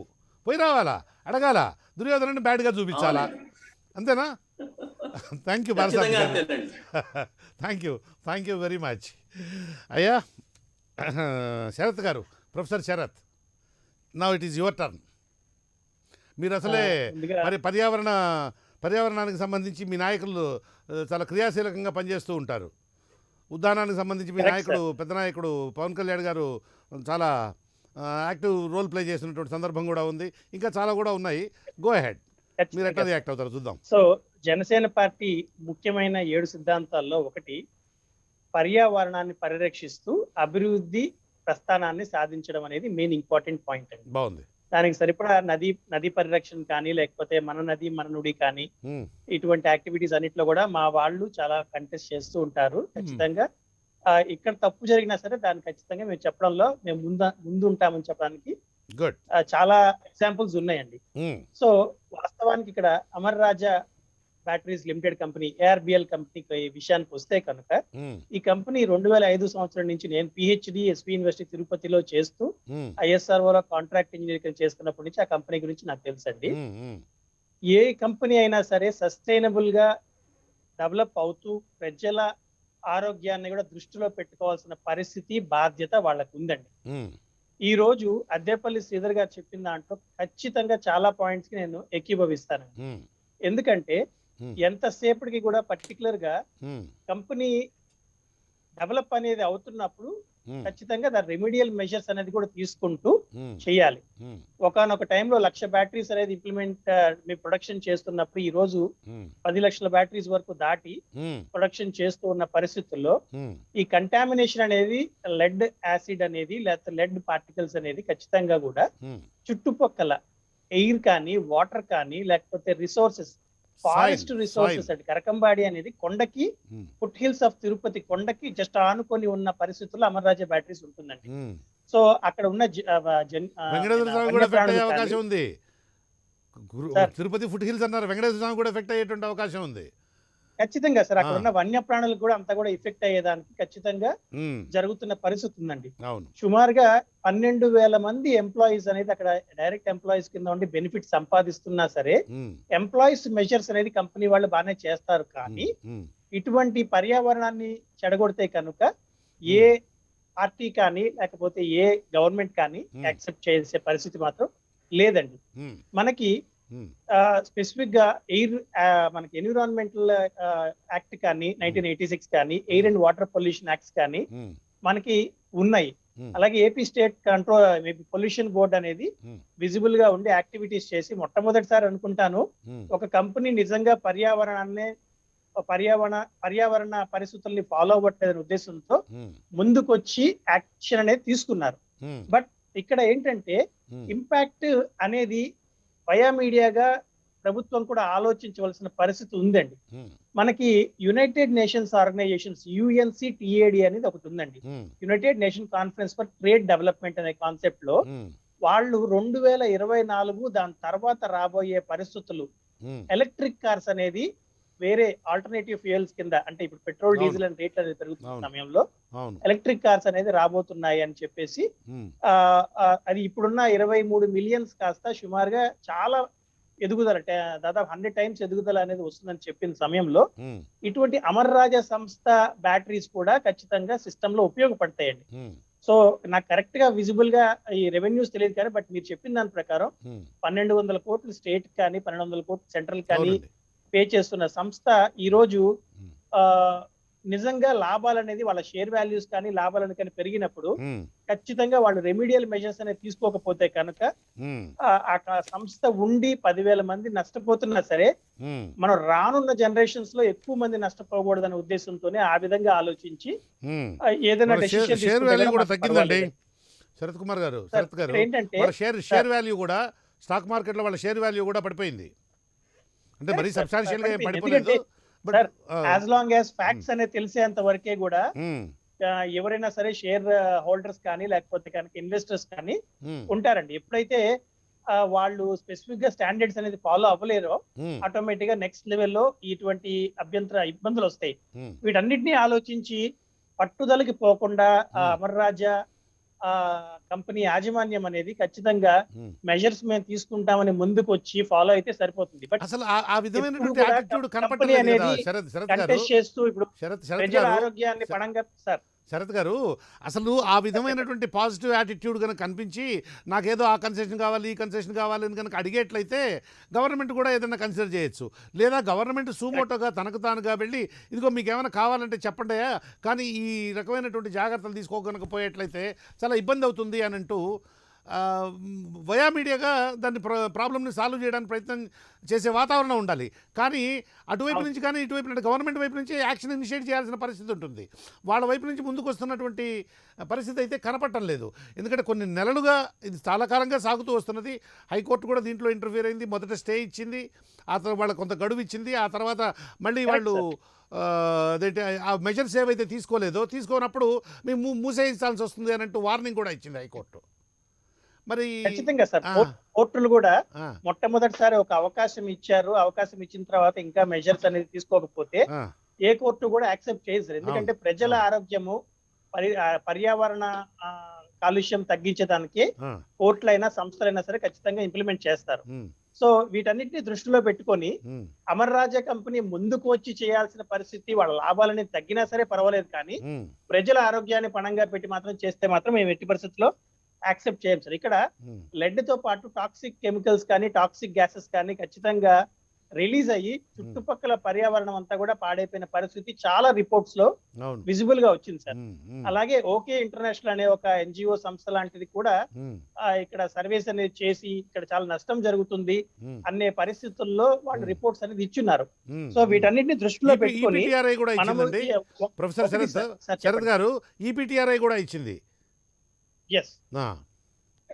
వేరియస్ ఆర్గనైజేషన్స్ చెప్పారు సార్. ఎందుకంటే ఫ్యాక్ట్స్ అనేది ఎక్కడ దాచడానికి లేదు. ఎందుకంటే ప్రజలు ఆ సరౌండింగ్స్ లో ఉన్న వాళ్ళకి వాళ్ళ స్కిన్ పైన అలర్జీస్ వచ్చిన సినారియోస్ కూడా చాలా ఉన్నాయి. సో ఇక్కడ ఏంటంటే మనకి రిసోర్సెస్ డిప్లీషన్ అనేది, లేకపోతే కనుక గ్లోబల్ వార్మింగ్ అనేది, లేకపోతే ఈ రోజు మనం 2 సంవత్సరాల నుంచి గడిచిన 1.5 సంవత్సరం నుంచి కూడా పర్యావరణం ప్రాబ్లం వల్ల, లేకపోతే ఒక చిన్న చేంజ్ వల్ల, లేకపోతే కోవిడ్ అనే చిన్న వైరస్ వల్ల ప్రపంచం అంతా కూడా అల్లాడిపోతుందండి. సో అటువంటి సమయంలో వేరియస్ ఎగ్జాంపుల్స్ మన అద్దెపల్లి శ్రీధర్ గారు కానీ అట్లా చెప్పున్నారు, వేరియస్ ఎగ్జాంపుల్స్ చెప్పారు, మన కార్బైడ్ భోపాల్ కానీ అంతా కూడా. బట్ ఇవన్నీ కూడా మెజర్స్ అనేది తీసుకుంటే కరెక్ట్ అండి. మెజర్స్ తీసుకున్నప్పుడు ఎంతకాలం నుంచి కూడా ఎందుకు ఐడిల్ గా ఉన్నారని గవర్నమెంట్ ఎంప్లాయీస్ ఎవరైతే ఇన్వాల్వ్ అయి ఉన్నారో వాళ్ళ మీద కూడా యాక్షన్ తీసుకోవాల్సిన పరిస్థితి. ఎందుకంటే గవర్నమెంట్ కి చిత్తశుద్ధి ఉంటే కనుక నిజంగా పాత 3 సంవత్సరాలు ఇప్పుడు 2 సంవత్సరాల నుంచి యాక్షన్ తీసుకున్నారు, ముందు నుంచి ఎందుకు తీసుకోలేదు? అలాగే ఇప్పుడు ఆల్రెడీ ఎఫెక్ట్ అయిపోయిన ప్రజలు ఉన్నారండి, వాళ్ళకి వెల్ఫేర్ మెకానిజమ్స్ ఏ విధంగా మీరు ఇవ్వదలుచుకుంటున్నారు? ఎందుకంటే మనకి ఉద్దానం ఉందంటే కనుక ఇప్పుడు కిడ్నీ ప్రాబ్లమ్స్ ఉన్నప్పుడు మా నాయకులు పవన్ కళ్యాణ్ గారు వెళ్ళి రిప్రజెంట్ చేసిన తర్వాత వాళ్ళకి మంత్లీ 10,000 అని ఇవ్వడం కానీ, లేకపోతే అక్కడ కిడ్నీ మరి హెల్త్ సెంటర్స్ కానీ ఫెసిలిటీస్ అనేది కానీ పెట్టి చేశారు. అలాగే ఈ రోజు కంపెనీ వెళ్ళిపోవడం అనేది ఒక ఉద్దేశం అయితే కనుక ఆల్రెడీ ఎఫెక్ట్ అయిపోయిన సరౌండింగ్స్ లో సొంత ఇల్లు నుండి ఉన్న పబ్లిక్ చాలా మంది ఉన్నారు. 1-2 మంచి స్టార్ హోటల్స్ ఉన్నాయి, వాళ్ళందరూ కూడా అక్కడ వచ్చిన ఎంప్లాయీస్ వాళ్ళు ఒక్కసారి ఇది వాలటైల్ అండి. లెడ్ యాసిడ్ అనేది Okay. Volatile. It is okay. Release, it is exposed. So అవునవును. ఆటోమేటిక్ గా వద్దాం, సరౌండింగ్స్ ఎందుకంటే లో పంటలు అక్కడ వీళ్ళందరూ కూడా ఆ ప్రాంతాల్లో పంటలు కూడా ఎఫెక్ట్ అవుతున్నాయి. ఆ పంటల Yes. నుంచి వచ్చే ఆ ఫలసాయాన్ని తీసుకున్నటువంటి మనుషులు కూడా ఎఫెక్ట్ అవుతున్నటువంటి వైనం కనపడతాం. ఆ డీటెయిల్స్ అన్నీ కూడా మనం నెక్స్ట్ రౌండ్లోకి వెళ్దాం. శరత్ గారు, thank you very very much. Varaprasad గారు నమస్కారం. నమస్కారం సార్, ఛానల్లో ఉన్న వారు కూడా నమస్కారం అండి. వరప్రసాద్ గారు ఆడియో లేదు సార్. కానీ నా వాయిస్ వినపడుతుందా మీకు వరప్రసాద్ గారు? నాకు మీ వాయిస్ వినపడుతుంది సార్. వినపడుతుంది సార్. మ్. హలో, మీ వాయిస్ ఇప్పుడు వినపడుతుంది okay sir. Okay okay sir. Okay. ఏమిటి సార్ ఈ అమర్ రాజా గోల ఏమిటి? అందులో మన పత్రిక అంటే అమర్ రాజా బ్యాటరీస్ మూసివేతకు ఏపీ సర్కారు కంకణం కట్టుకున్నట్లు బయటకు పొక్కడంతో, ఏమండి మీ నాయకుడు కంకణాలు కట్టేసుకుంటుంటారు రోజు ఒక్కొక్క దాన్ని మూయించడానికి, కంకణాలు కడియాలు ఇట్లాంటివి కూడా వేసేసుకుంటారేమో. కంకణం ఎందుకు కట్టుకుంటారండి? కంకణం కట్టుకోకుండా ఉంటే బయటకు తెలిసేది కాదు, బయటకు పొక్కేది కాదు. ఏంటో మీరు ఇలా డిబేట్ ద్వారా నేర్చుకున్న విషయాలన్నీ చెప్పొచ్చు కదండి. కంకణాలు కట్టుకోకుండా చేయండి అది చేసినా కూడా. Please go ahead sir. Yadav గారు, వరప్రసాద్ యాదవ్ గారు చెప్పండి. ఇలా కంకణాలు కట్టుకుంటున్నాడండి అనవసరంగా ఈ జగన్మోహన్ రెడ్డి. ఎందుకంటే అదే ఉంది ఇక్కడ. అమర్ రాజా బ్యాటరీస్ మూసివేతకు ఏపీ సర్కారు కంకణం కట్టుకున్నట్టు బయటకు పొక్కడంతో పొరుగు రాష్ట్రాలు అప్రమత్తమయ్యాయి అని ఉందన్నమాట. అది చెప్పండి సార్ ప్లీజ్. నేను మన శరత్ గారు మాట్లాడినటువంటి కొన్ని అంశాలతో ఏకీభవిస్తాను. గుడ్. నెంబర్ 1, ఈరోజు అమర్ రాజా ఫ్యాక్టరీ నుండి కాలుష్యం వలన ప్రజా ఆరోగ్యం దెబ్బతింటా ఉంది. దాని మీద చర్యలకి రాష్ట్ర ప్రభుత్వం ఉపక్రమించింది. ఇచ్చినటువంటి నోటీసులకి సరైనటువంటి దిద్దుబాటు చర్యలు తీసుకోలేదు ఆ యాజమాన్యం. ఆ క్రమంలో మరింతగా కఠినంగా వ్యవహరించవలసి ఉంది అనేది రాష్ట్ర ప్రభుత్వ సలహాదారులు సజ్జల రామకృష్ణారెడ్డి గారు వ్యాఖ్యలు. ఈ రాష్ట్రంలో ప్రజా పరిశ్రమల కన్నా ముందుగా ప్రజల యొక్క ఆరోగ్యం ముఖ్యం. పరిశ్రమలు ఏర్పాటు అనేది రెండో అంశం. ముందు ప్రజా ఆరోగ్యమే చాలా కీలకమైన అంశం. పరిశ్రమల ఏర్పాటు అనేది రెండో అంశం. ఈరోజు ప్రజా ఆరోగ్యం దెబ్బతింటున్నటువంటి సందర్భం ఏదైనా ఉంటే గత సంవత్సరాల కాలంగా ఈ రాష్ట్ర ప్రభుత్వం ఎందుకు చర్యలకు ఉపక్రమించలేదు అనేది ఒక ప్రశ్న.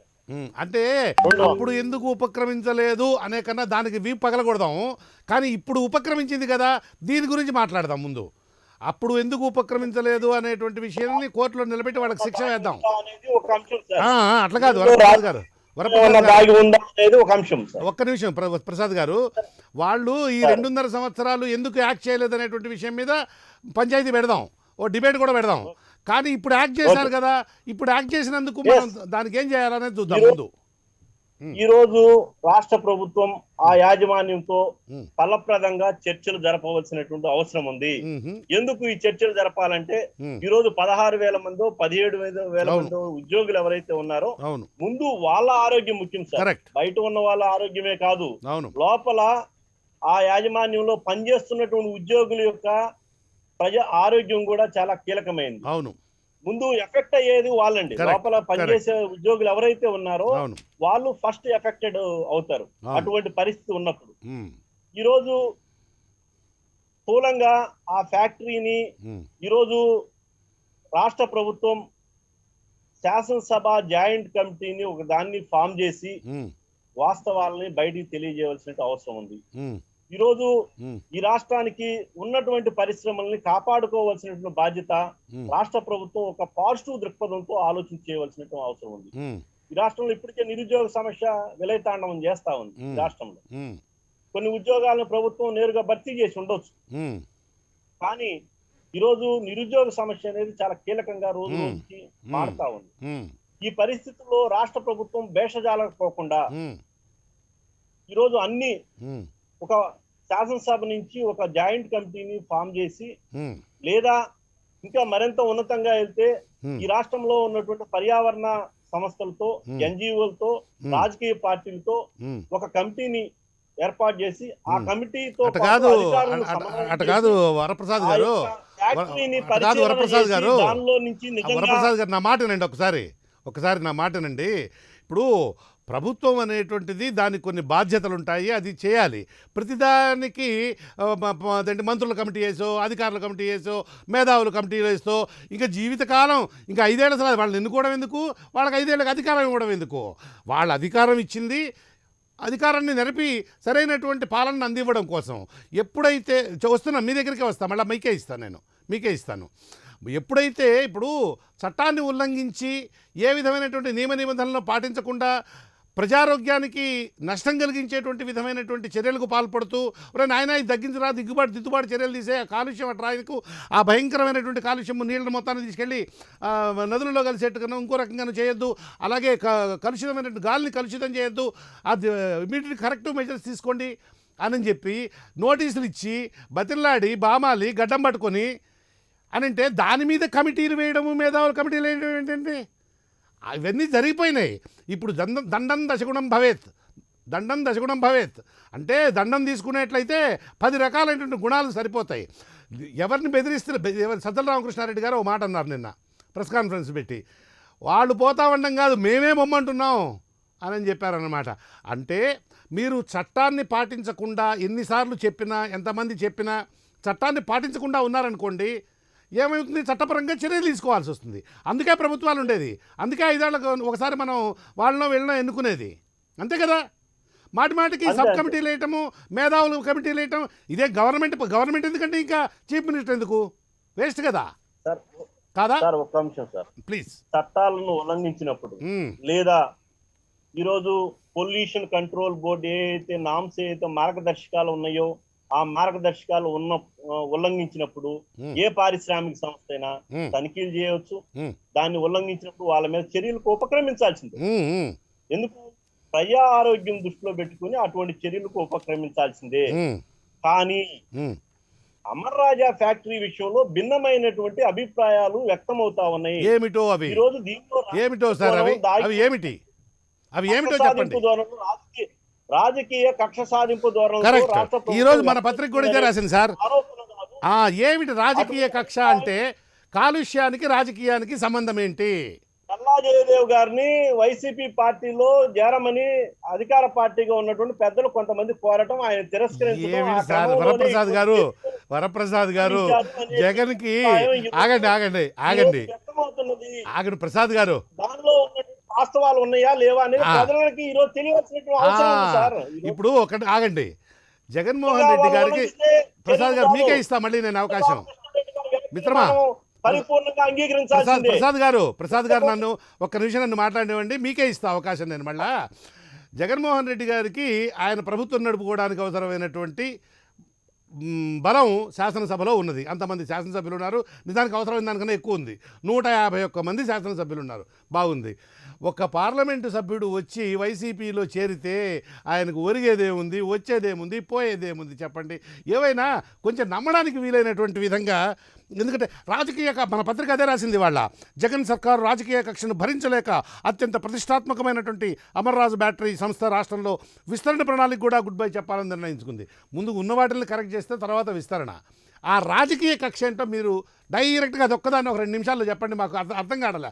పార్థసారథి గారికి అసలు అర్థం కాలే, ఆ శరత్ గారికి అంతకన్నా అర్థం కాలే, అద్దేపల్లి గారికి అసలే అర్థం కాలే, నాకు వీళ్ళ ముగ్గురు కన్నా కొంచెం అర్థమైంది, అంతకన్నా కాలే.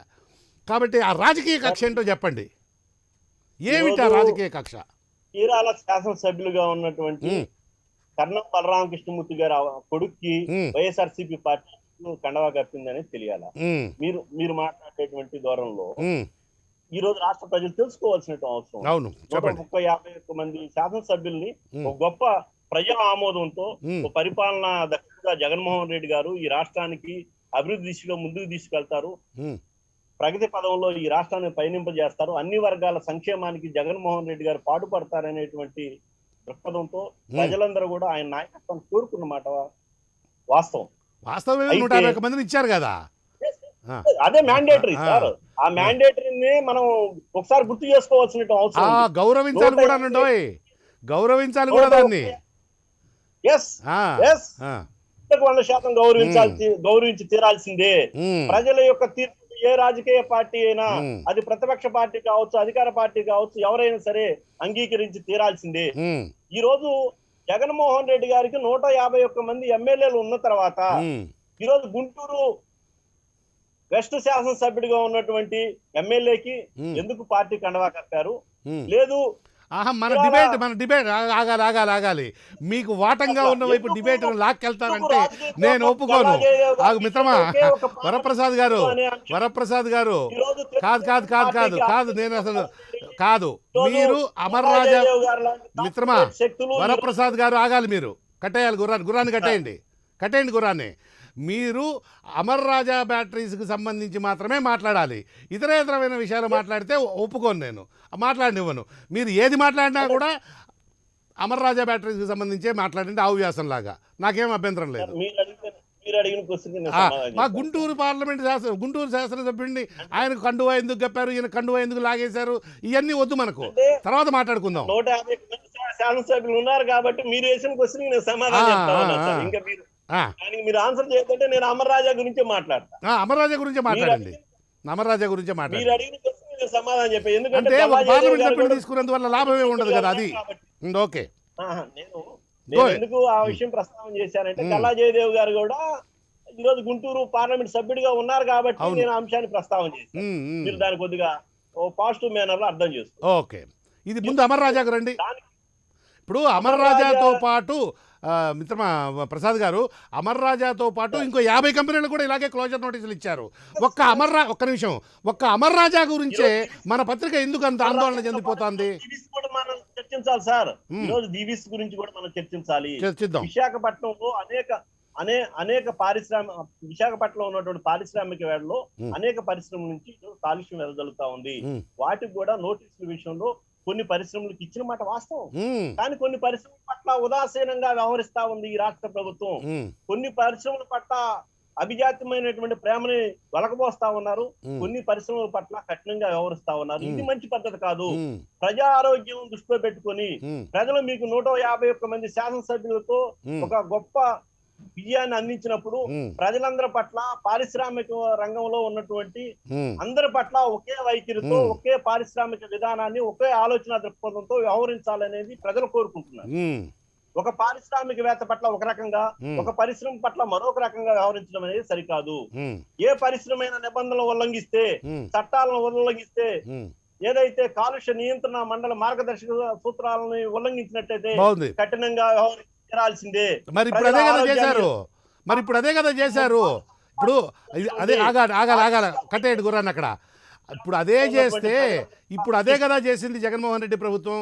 అదే చేస్తే ఇక్కడ ఉండం, మీకో దండం అంటూ నానా యాగి ఎందుకు చేస్తున్నామంటే మనం ఎందుకు యాగి చేస్తున్నాం? ఇక్కడ ఉన్నాం. నేను దాటి ఇంకో విషయం, నేను ప్రైవేట్ సంభాషణ కూడా ఈరోజు మీతో వద్దు, ప్రైవేట్ వద్దు, అంతా పబ్లిక్కే, నో ప్రైవేట్, అంతా పబ్లిక్కే. ఈరోజు కళా జయదేవ్ గారి కంపెనీలో ఒకే సామాజిక వర్గం వాళ్ళు మాత్రమే ఉద్యోగులుగా ఉన్నారనేటువంటి అభిప్రాయాన్ని ఈరోజు వైసీపీ నాయకులు మాట్లాడటం అనేది సరైంది కాదు. అక్కడ ఉద్యోగులు అన్ని సామాజిక వర్గాలకు చెందిన వారు ఉన్నారు. ఈ రోజు ఆంధ్ర రాష్ట్రంలో తప్పేం లేదండి. తప్పు అది ఒకవేళ ఉన్నారేమో లేదో నాకు కూడా తెలియదు. ఉన్నా కూడా వాళ్ళ కంపెనీ వాళ్ళకి ఇచ్చుకుంటే తప్పే ఉంది. కానీ ఏపీఎస్ఎఫ్ఎల్ అంటూ ఆంధ్రప్రదేశ్ స్టేట్ ఫైబర్ లిమిటెడ్ అన్నట్టు ఒకటి ఉన్నది. ఏపీఎస్ఎఫ్ఎల్ అన్నట్టు, ఎస్ఎఫ్ఎల్ అనుకుంటాను, పార్సాద్ గారు చెప్పాలి కరెక్ట్ చేస్తే. దాంట్లో సీఈఓ మొదలు పెట్టుకొని అటెండర్ దాకా ఒకళ్ళనే పెట్టుకున్నారు. అక్కడ అలాంటి చోట పబ్లిక్ గవర్నమెంట్ వాటిల్లో అలాంటివి పెట్టుకుంటే ప్రమాదం. వరప్రసాద్ యాదవ్ గారు మొత్తం మనోళ్ళనే పెట్టుకునేట్లయితే ప్రమాదం వస్తుంది. అలాంటి చోట పెట్టకూడదు. అవును. ఈ రోజు ఏం జరుగుతుందనేది ప్రజలందరూ కూడా అన్ని అంశాల పట్ల చాలా చైతన్యవంతంగా గమనిస్తా ఉన్నారు. ఈ రోజు అటువంటి అభిప్రాయం ఉంటే అటువంటి అభిప్రాయం తొలగించుకోవాలి. Okay, thank you very much. Amar Raja factory చాలా అంశాలని మిత్రులు ప్యానల్లో ఉన్న వాళ్ళు షేర్ చేయడం జరిగింది. ఆ విషయాలు వాళ్ళు ఏ అంశాలను అయితే మాట్లాడారో ఆ అంశాల్లో ప్రభుత్వం తీసుకోవలసినటువంటి చర్యలు ఏవైతే ఉన్నాయో వాటికి ఉపక్రమించాల్సిందే. అంతిమంగా వాళ్ళు ఏ నిర్ణయం తీసుకుంటారనే ప్రభుత్వం ఏదైతే కోరుకుంటా ఉందో ఆ నిర్ణయానికి వాళ్ళు సిద్ధపడితే మనం చేయగలిగింది ఏమి లేదు. నిమిత్త మాత్రం. ఓకే, థ్యాంక్ యూ ప్రసాద్ గారు, థ్యాంక్ యూ వెరీ మచ్. మళ్ళీ మీ దగ్గరకు వస్తాను నేను. ఇదిగో అద్దేపల్లి గారు, ఈ రెండు విషయాలు ఉన్నాయి. ఒకటి ఇందాక చెప్పాను కదా కంకణం కట్టుకున్నారని, కంకణాలు కట్టుకోవద్దని చెప్పండి కొంచెం. అదేవిధంగా అమర్ రాజాపై సర్కారు కత్తి కట్టింది. ఒకటి కాదు, రెండూ కాదు, 6 డజన్ ప్రభుత్వ శాఖలను ప్రయోగించింది. అన్నిటికంటే ముఖ్యంగా మీ కర్మాగారం నుంచి పరిమితికి మించిన కాలుష్యం వెలువడుతుంది, వెంటనే ప్లాంట్ను మూసేయండి అని పీసీబీ అంటే పొల్యూషన్ కంట్రోల్ బోర్డు ఏప్రిల్ నెలాఖరులో నోటీస్ ఇచ్చింది. హైకోర్టు స్టే ఇచ్చింది కాబట్టి సరిపోయింది, కానీ లేదంటే ప్రభుత్వమే తాళాలు వేసేది. నిజమా? మీరు వాళ్ళకేమీ నోటీసులు ఇవ్వకుండా, లీగల్ హియరింగ్ ఏమీ లేకుండా ఇవన్నీ జరిగాయా? Sir, pollution control board member secretary and committee ఉంటుందండి. IAS committee officer. ఉన్నప్పుడు యూనిలేటరల్ కమిటీలో డిస్కషన్ ఉంటుందండి, ఎజెండాలో పెడతారండి. ఎజెండాలో పెట్టిన తర్వాత రొటీన్ గా ప్రొసీజరల్ గా నోటీస్ వస్తుందండి. దాన్ని షోకాజ్ నోటీస్ అంటారండి. క్లోజర్ నోటీస్ ఇవ్వక ముందర షోకాజ్ నోటీస్ ఇచ్చి రిప్లై తీసుకుని మళ్ళీ పొల్యూషన్ కంట్రోల్ బోర్డు లో టెక్నికల్ టీం ఉంటుందండి. వాళ్ళు వెళ్ళి ఏదైతే ఫ్యాక్టరీ రిప్లై ఇచ్చిన దాని మీద వాళ్ళు ఇంప్లిమెంట్ చేశారో లేదో చూస్తారండి. చూసిన తర్వాత మళ్ళీ డిఫెక్ట్స్ ఉన్న నోటీస్ ఇస్తారండి. ఇచ్చిన తర్వాత మళ్ళీ వాళ్ళు కంప్లై చేశారా లేదా అని మళ్ళీ వెయిట్ చేయాల్సి వస్తుంది. వెయిట్ చేసిన తర్వాత ఈ కంప్లైన్స్ ఏదైతే మేము నోటీస్ ఇచ్చామో ఆ కంప్లైన్స్ సక్రమంగా లేదు, మళ్ళీ లూప్ హోల్స్ ఉన్నాయని చెప్పి మళ్ళీ నోటీస్ ఇవ్వాలండి. షోకాజ్ నోటీస్ నుంచి ఇప్పుడు నోటీస్ కి వచ్చాను. నోటీస్ ఇచ్చిన తర్వాత మళ్ళీ రిప్లై తీసుకోవాలండి. రిప్లై తీసుకున్న తర్వాత బోర్డు మీటింగ్ లో చర్చించాలండి. చర్చించిన తర్వాత అప్పుడు క్లోజర్ నోటీస్ మళ్ళీ ఇస్తారండి. క్లోజర్ నోటీస్ ఇచ్చిన మాత్రం క్లోజ్ చేయరండి. క్లోజర్ నోటీస్ ఇచ్చిన తర్వాత మళ్ళీ రిప్లై తీసుకుంటారండి, లేకపోతే వారు కోర్టుకు వెళ్తారండి. అంటే ఈ లోపల వాళ్ళు దిద్దుబాటు చర్యలు తీసుకుంటే ఈ ప్రొసీజర్ అంతా కూడా 15 రోజులు 20 రోజులు జరిగే అంశం కాదండి. 3 నెలల నుంచి 6 నెలలు జరిగే అంశం అండి ఇది. బాగుంది. ఏంటి, షోకాజ్ నోటీస్ నుంచి క్లోజర్ నోటీస్ రావడానికి మనం ఒక పద్ధతి ప్రకారంగా వెళ్ళినా వాళ్ళకి నోటీస్ ఇస్తే వాళ్ళు రిప్లై ఇస్తారు. ఇప్పుడు సంస్థకు నోటీస్, ఇప్పుడు తెలంగాణ రాష్ట్రంలో 200 నుంచి 300 కంపెనీలు క్లోజర్ నోటీస్ ఇవ్వడం జరిగింది. 7 సంవత్సరాల కిందటి నుంచి నోటీసులు, షోకాజ్ నోటీసులు ఫైనల్ క్లోజర్ నోటీసులు ఇచ్చారు. నోటీస్ ఇచ్చిన తర్వాత ప్రభుత్వం ఏమేమి సజెస్ట్ చేసిందంటే, ఔటర్ రింగ్ రోడ్ లోపల ఉన్న manufacturing industries, red category zones, even orange category zones అని ఔటర్ రింగ్ రోడ్ బయటికి వెళ్ళిపోవాలి అని చెప్పి క్లోజర్ నోటీస్ ఇచ్చిన తర్వాత మళ్ళీ టైం ఇచ్చి మళ్ళీ పెట్టారు. మళ్ళీ మొన్న 200-300 కంపెనీ క్లోజర్ నోటీస్ మళ్ళీ ఇచ్చారు. హైకోర్టు తప్పుపట్టింది తెలంగాణ రాష్ట్ర ప్రభుత్వాన్ని. మీరు ఎందుకు క్లోజ్ చేయలేదు, క్లోజర్ నోటీస్ ఇచ్చి ఉరుక్కుంటే ఎలా కుదురుతుంది, ఎందుకు క్లోజ్ చేయలేదు అని అంటే మళ్ళీ క్లోజ్ చేశారు. That is one thing. Second thing, Telangana రాష్ట్రం 600 ల్యాండ్ అలాట్మెంట్ క్యాన్సిల్ చేయడం జరిగింది. అందులో 100 మంది 200 మంది హైకోర్టుకి వెళ్ళి ఆర్డర్లు తెచ్చుకున్నారు. 200-300 మంది క్లోజర్ అయింది. 200-300 ఎక్స్ట్రా టైం ఇచ్చారు.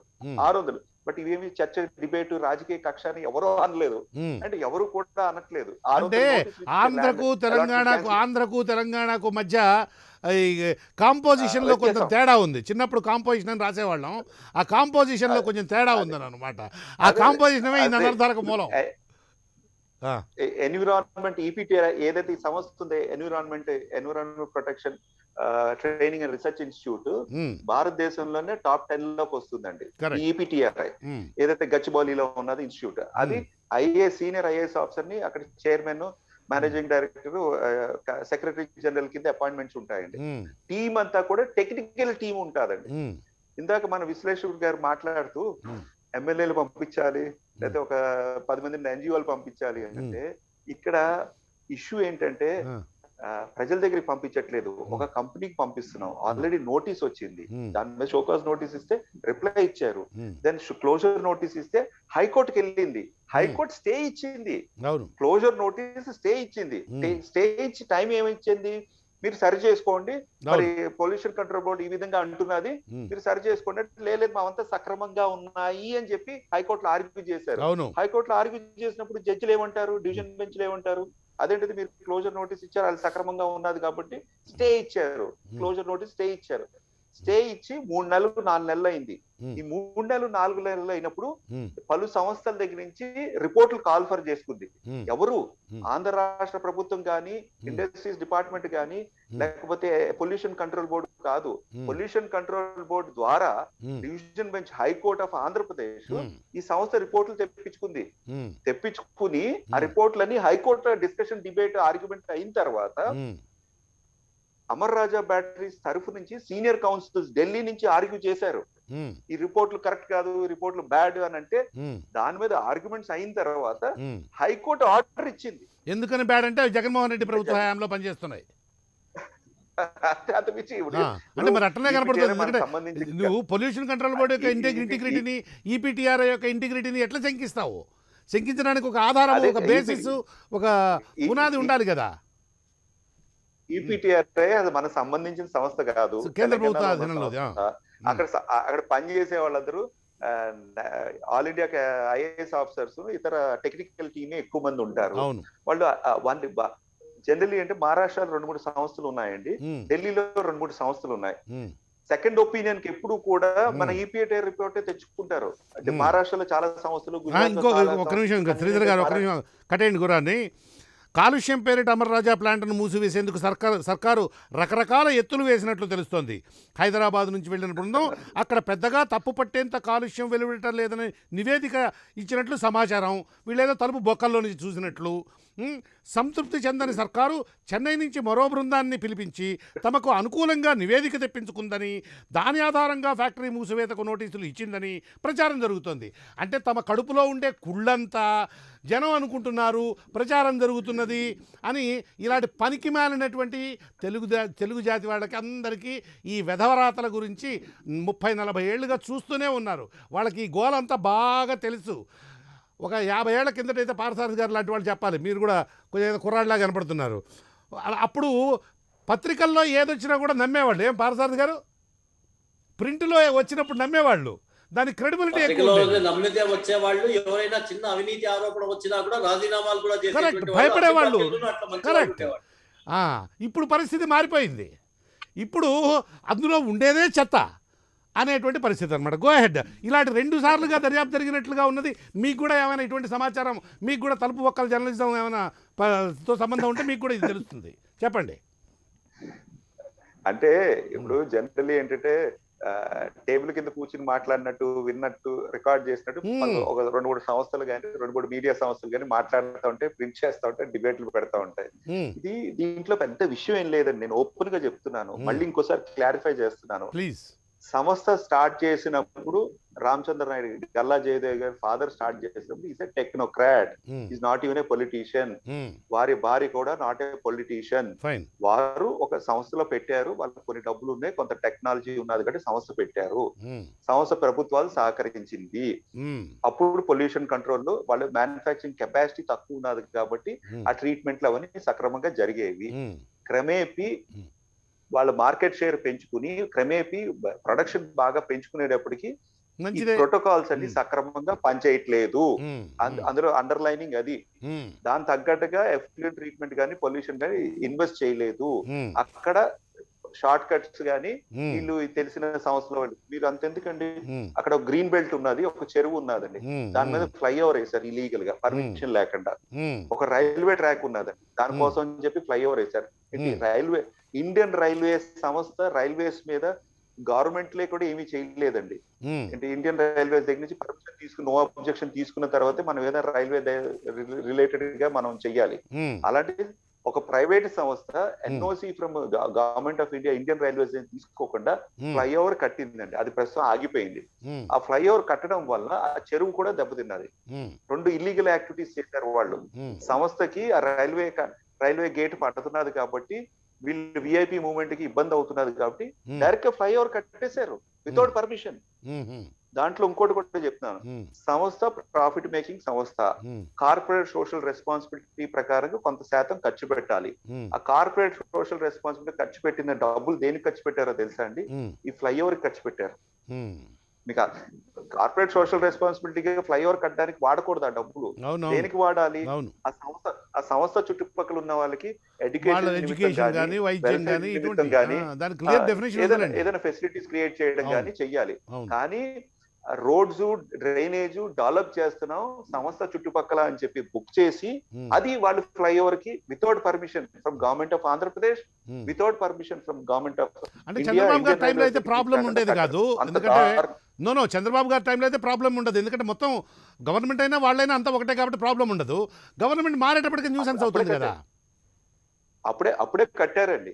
అది చంద్రబాబు నాయుడు గారి హయాంలోనే కడితే లాస్ట్ 5 years లో కట్టినప్పుడే అక్కడ లోకల్ గా ఉన్న వాళ్ళు కేసు పెట్టి స్టే తెచ్చారు. లోకల్ గా ఉన్న వాళ్ళు ఎందుకనంటే వాళ్ళు మంచినీళ్ళ చెరువు దెబ్బతింటున్నారు కాబట్టి. వాళ్ళు నిజంగా లోకల్ వాళ్ళు కూడా పెద్ద ఇబ్బంది పెట్టే వాళ్ళే కాదండి. వాళ్ళు ఏదో డబ్బులు ఉన్నాయి కాబట్టి ఫ్లైఓవర్ కట్టుకున్నారు, సరే రైల్వే ట్రాక్ దగ్గర ఆగలేరు కాబట్టి విఐపీలు కాబట్టి వెళ్తారు, అది వాళ్ళు ఏం పట్టించుకోరండి. వాళ్ళ తాగునీరు ఏదైతే చెరువు ఉన్నదో ఆ చెరువులో కట్టారు వీళ్ళందరూ. ఆ చెరువులో ఈ ఫ్లైఓవర్ కట్టడం వల్ల డిస్టర్బ్ అయిపోయింది మాట అదంతాను. ఆ వాటర్ టేబుల్, ఆ చెరువు అదంతా అక్కడ బఫర్ జోన్ దెబ్బతిన్నప్పుడు అక్కడ లోకల్ గా ఉన్న వాళ్ళు కేసు వేస్తే అది స్టే ఇచ్చారు. అది జరిగింది. ఇలాంటివి నేను చెప్పమంటే ఒక 6 డజన్ చెప్తాను.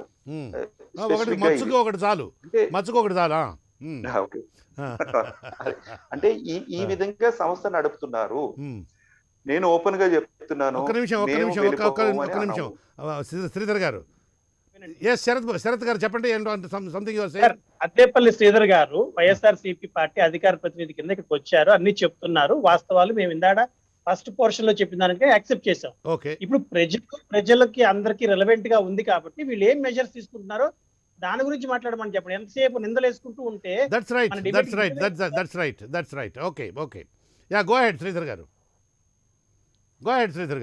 నిందలు అనేది నేను పర్సనల్ గా వేయను, మా ప్రభుత్వం కూడా వేయదండి. ఒక్కటే గ్రహించండి. ఏం చేస్తారు అది చెప్పండి సార్. కొంచెం ఓపిక పట్టి చెప్పారు కదా, వినటానికి మేము రాలేదు సార్, మాట్లాడడానికి వచ్చాం. మనం ఇక్కడ నేను ఒకటి ఉంటా కదా సార్, ఎవరెవరు ఏది మాట్లాడాలి, ఎంత మాట్లాడాలి 3 సార్లు అడిగాను సార్. 3 సార్లు పర్మిషన్ అడిగిన తర్వాత మాట్లాడాను. మీకు అవకాశం వచ్చినప్పుడు మీకు ఎగ్జాస్టివ్ గా మాట్లాడడానికి అవకాశం ఇచ్చాను. Sarath, please have some patience. Please do have some patience. Thank you. Sridhar, go ahead. నేను చెప్తున్నప్పుడే మీరు ప్లీజ్ క్యారీ ఆన్. సంస్థ ఎక్కడికి వెళ్ళిపోదు, సంస్థని వెళ్ళిపోమని మేము అనట్లేదు. సంస్థ అన్నారు కదా, సజ్జల రామకృష్ణారెడ్డి గారు అన్నారు కదా, సజ్జల రామకృష్ణారెడ్డి గారు అన్నారు కదా. ఆయన అన్నారు కానీ ఆయన ఎందుకన్నారంటే ఒక పత్రిక వాళ్ళు రిపీటెడ్ గా క్వశ్చన్ అడిగితే అలా రియాక్ట్ అయ్యారు. నేను ఓపెన్ గా ఉద్దేశం అది కాదా నుంచి నేను మాట్లాడు ఉద్దేశం ఏంటంటే సక్రమంగా కంపెనీ నడపండి. ఆంధ్ర రాష్ట్రం is not for employee exploitation కానీ ప్రజల్ని ఎక్స్ప్లాయిట్ చేసాం కానీ నేచర్ ని ఎక్స్ప్లాయిట్ చేసే విధంగా ఆంధ్ర రాష్ట్ర ప్రభుత్వం నడుపుతున్న వైఎస్ఆర్సీపీ పార్టీ గాని ప్రభుత్వం గాని ఎంకరేజ్ చెయ్యదు. రెడ్ కేటగిరీ జోన్ కింద బ్యాటరీ మ్యానుఫ్యాక్చరింగ్ వస్తుంది. రెడ్ కేటగిరీకి ఏదైతే ప్రోటోకాల్స్ అది ఫాలో అవ్వాలి. జీరో డిశ్చార్జ్ ప్రాసెస్ కింద వాళ్ళు అడాప్ట్ చేసుకోవాలి. బ్యాటరీ మ్యానుఫ్యాక్చరింగ్ కి జీరో డిశ్చార్జ్ ఇప్పుడు రికమెండ్ చేస్తున్నారు. ఇంకొక మాట మీకు క్లియర్ గా చెప్తాను. నరేంద్ర మోడీ గారు ప్రధానమంత్రి అయిన తర్వాత 2014-2019 లో brought in textile policy saying that all textile manufacturing across India there should be zero discharge అని చెప్పి అమెండ్మెంట్ తీసుకుని వచ్చేసి ఇష్యూ చేసేసారు. ఇష్యూ చేసేస్తే కోయంబత్తూరు సంస్థలు చాలా సంస్థలు అన్ని కూడా రిప్రజెంట్ చేస్తే అప్పుడు పార్షియల్ మోడిఫికేషన్ ఇచ్చారు టెక్స్టైల్ మిల్స్ కి. ఏమనంటే దఫాలుగా చేసుకోవచ్చు అని చెప్పి. ఎఫ్లూయెంట్ ట్రీట్మెంట్ ప్లాంట్ కి గవర్నమెంట్ ఆఫ్ ఇండియా 40 మొత్తం ఎఫ్లూయెంట్ ట్రీట్మెంట్ ప్లాంట్ ఒక హై కెపాసిటీ ఎఫ్లూయెంట్ ట్రీట్మెంట్ 80 కోట్లు అవుతుంది. అందులో 40 కోట్లు సెంట్రల్ గవర్నమెంట్ సబ్సిడీ కింద ఇస్తున్నది. ఇలాంటి స్కీమ్స్ సెంట్రల్ గవర్నమెంట్ ఇటువంటి ఆఫర్ అమర్ రాజాకి ఏం రాలేదా శ్రీధర్ గారు? అమర్ రాజాకి ఇటువంటి ఆఫర్ ఏం రాలేదా? లేదండి, అమర్ రాజా కూడా ఈ స్కీమ్ వర్తిస్తుంది అని చెప్తున్నాను నేను. అదే అంటే ఆఫర్ వచ్చింది సెంట్రల్ గవర్నమెంట్ స్కీమ్. సెంట్రల్ లేదు ఆఫర్ అని కాదండి, అదేలేండి. మనం వెళ్ళి It's a ఆ company తో package. మాట్లాడటం కాదు. ఉమ్, నేషనల్ పాలసీ ఉందండి. Okay. ఎఫ్లూయెంట్ ట్రీట్మెంట్ ప్లాంట్స్ కి ఓకే. ఇంత సబ్సిడీ కాంపోనెంట్ 10%, 20%, 30%, 40% అన్నది ఉన్నది ప్రైవేట్ వ్యక్తులకి, ఓకే. ప్రైవేట్ సంస్థలకి. Got it. గవర్నమెంట్ అండర్టేకింగ్స్ కి, గవర్నమెంట్ సంస్థలకి 50%, 80 కోట్లు అయితే 40 కోట్లు.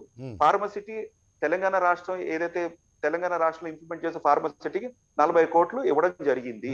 అలాగా కోయంబత్తూరులో కానీ తమిళనాడు పలు సంస్థలకు ఇవ్వడం జరిగింది. ఓకే. ఆంధ్ర రాష్ట్రంలో గుంటూరులో ఏదైతే కోఆపరేట్ ఉందో దానికి ఇవ్వడం జరిగింది. అది తక్కువ ఇచ్చారు, 5 కోట్లు 10 కోట్ల లాగా. ఇది ఫుడ్ మ్యానుఫ్యాక్చరింగ్ కానీ ప్రాన్ మ్యానుఫ్యాక్చరింగ్ యూనిట్స్ కి సబ్సిడీ కాంపోనెంట్ ఉన్నది. ఈ విధంగా సెంట్రల్ గవర్నమెంట్ స్కీమ్స్ లో వెసులుబాట్లు ఉన్నా కూడా ఉపయోగించుకొని అమర్ రాజా ఏదో ఒక ప్రశ్నకు ఆన్సర్ చేయండి. తెలుగుదేశం పార్టీ మాట్లాడితే సరే, ఒక్క నిమిషం, నా ప్రశ్నకు ఒకదానికి ఆన్సర్ చేయండి. ఇప్పుడు గవర్నమెంట్, సెంట్రల్ గవర్నమెంట్ కూడా ఈ విధమైనటువంటి ప్యాకేజెస్ తోటి, ఈ విధమైనటువంటి సబ్సిడీస్ ఆఫర్ చేస్తూ, నాయన పొల్యూషన్ తోటి జనం చచ్చిపోతారు, జనమే చచ్చిపోయిన తర్వాత ఇంకా ఏం ఫ్యాక్టరీలు ఉంటాయింది, ఉద్యోగాలు ఉంటాయి ఉంటుంది. జనమే లేనప్పుడు ఉద్యోగాలు అనేటువంటిది ఎవరు చేస్తాడు, చేసేదానికి ఉండరు. సో ప్రజల ప్రాణాలకి హాని కలిగినటువంటి విధంగా వీటిని ట్రీట్ చేసుకోండి. మీరు ఫ్యాక్టరీ పెట్టినప్పుడే దాంట్లో బిల్టిన్గా మీరు ఈ విధమైనటువంటి ఎఫ్లూయెంట్ ట్రీట్మెంట్ ప్లాంట్స్ పెట్టుకోవాలి అని చెప్తాంది కదా. మరి ఎందుకని ప్రిసైజ్గా చెప్పండి, ఒక 2 నిమిషాలలో ఎందుకని పెట్టుకోవడం లేదు? కేవలం లాభాపేక్షణ కారణం? లాభాపేక్షను మించినటువంటి కారణాలు ఏం లేవా? 100%. ఇప్పుడు ఎలా ఉంటదంటే అండి, ఇప్పుడు 40 కోట్లు ప్రభుత్వ సంస్థలకి అయితే ఇస్తుంది, ప్రైవేట్ సంస్థలకి అన్ని కోట్లు ఇవ్వదు కదండి. 2 కోట్లు, 3 కోట్లు, 5 కోట్లు కెపాసిటీ బట్టి ఇస్తుంది. బట్ బ్యాలెన్స్ మనం 30 కోట్లు 40 కోట్లు వీళ్ళు పెట్టాలి. నేను ఇంకో మాట కూడా చెప్తున్నాను. రాజమండ్రి చుట్టుపక్కల, ఈస్ట్ గోదావరి చుట్టుపక్కల ఒక 20 small, medium, major paper mills ఉన్నాయి. అన్ని సంస్థలకి నోటీసులు వెళ్ళినాయి కదా, అన్ని సంస్థలకి పలుసార్లు నోటీసులు వచ్చినాయి కదా, క్లోజర్ నోటీసులు వచ్చినాయి కదా. ఎఫ్లూయెంట్ ట్రీట్మెంట్ ప్లాంట్లు కానీ ఆ డ్రైనేజ్ డిశ్చార్జ్ గోదావరి డెల్టా కాలంలోకి డిశ్చార్జ్ చేయకూడదు అని చెప్పి నోటీసులు ఇవ్వడం జరిగింది, క్లోజర్ నోటీసులు ఇవ్వడం జరిగింది. మళ్ళీ సక్రమంగా చేసుకుంటున్నారు. పైడి భీమవరం, శ్రీకాకుళం, వైజాగ్ నుంచి శ్రీకాకుళం వెళ్తే పైడి భీమవరం దగ్గర ఏదైతే ఫార్మసిటీ ఉన్నదో అక్కడ నోటీసులు ఇవ్వడం జరిగింది. దివి ఏదైతే ఇందాక ఆయన మాటల్లో అన్నారు, దివి ఫార్మస్యూటికల్ నోటీస్ ఇవ్వడం జరిగింది.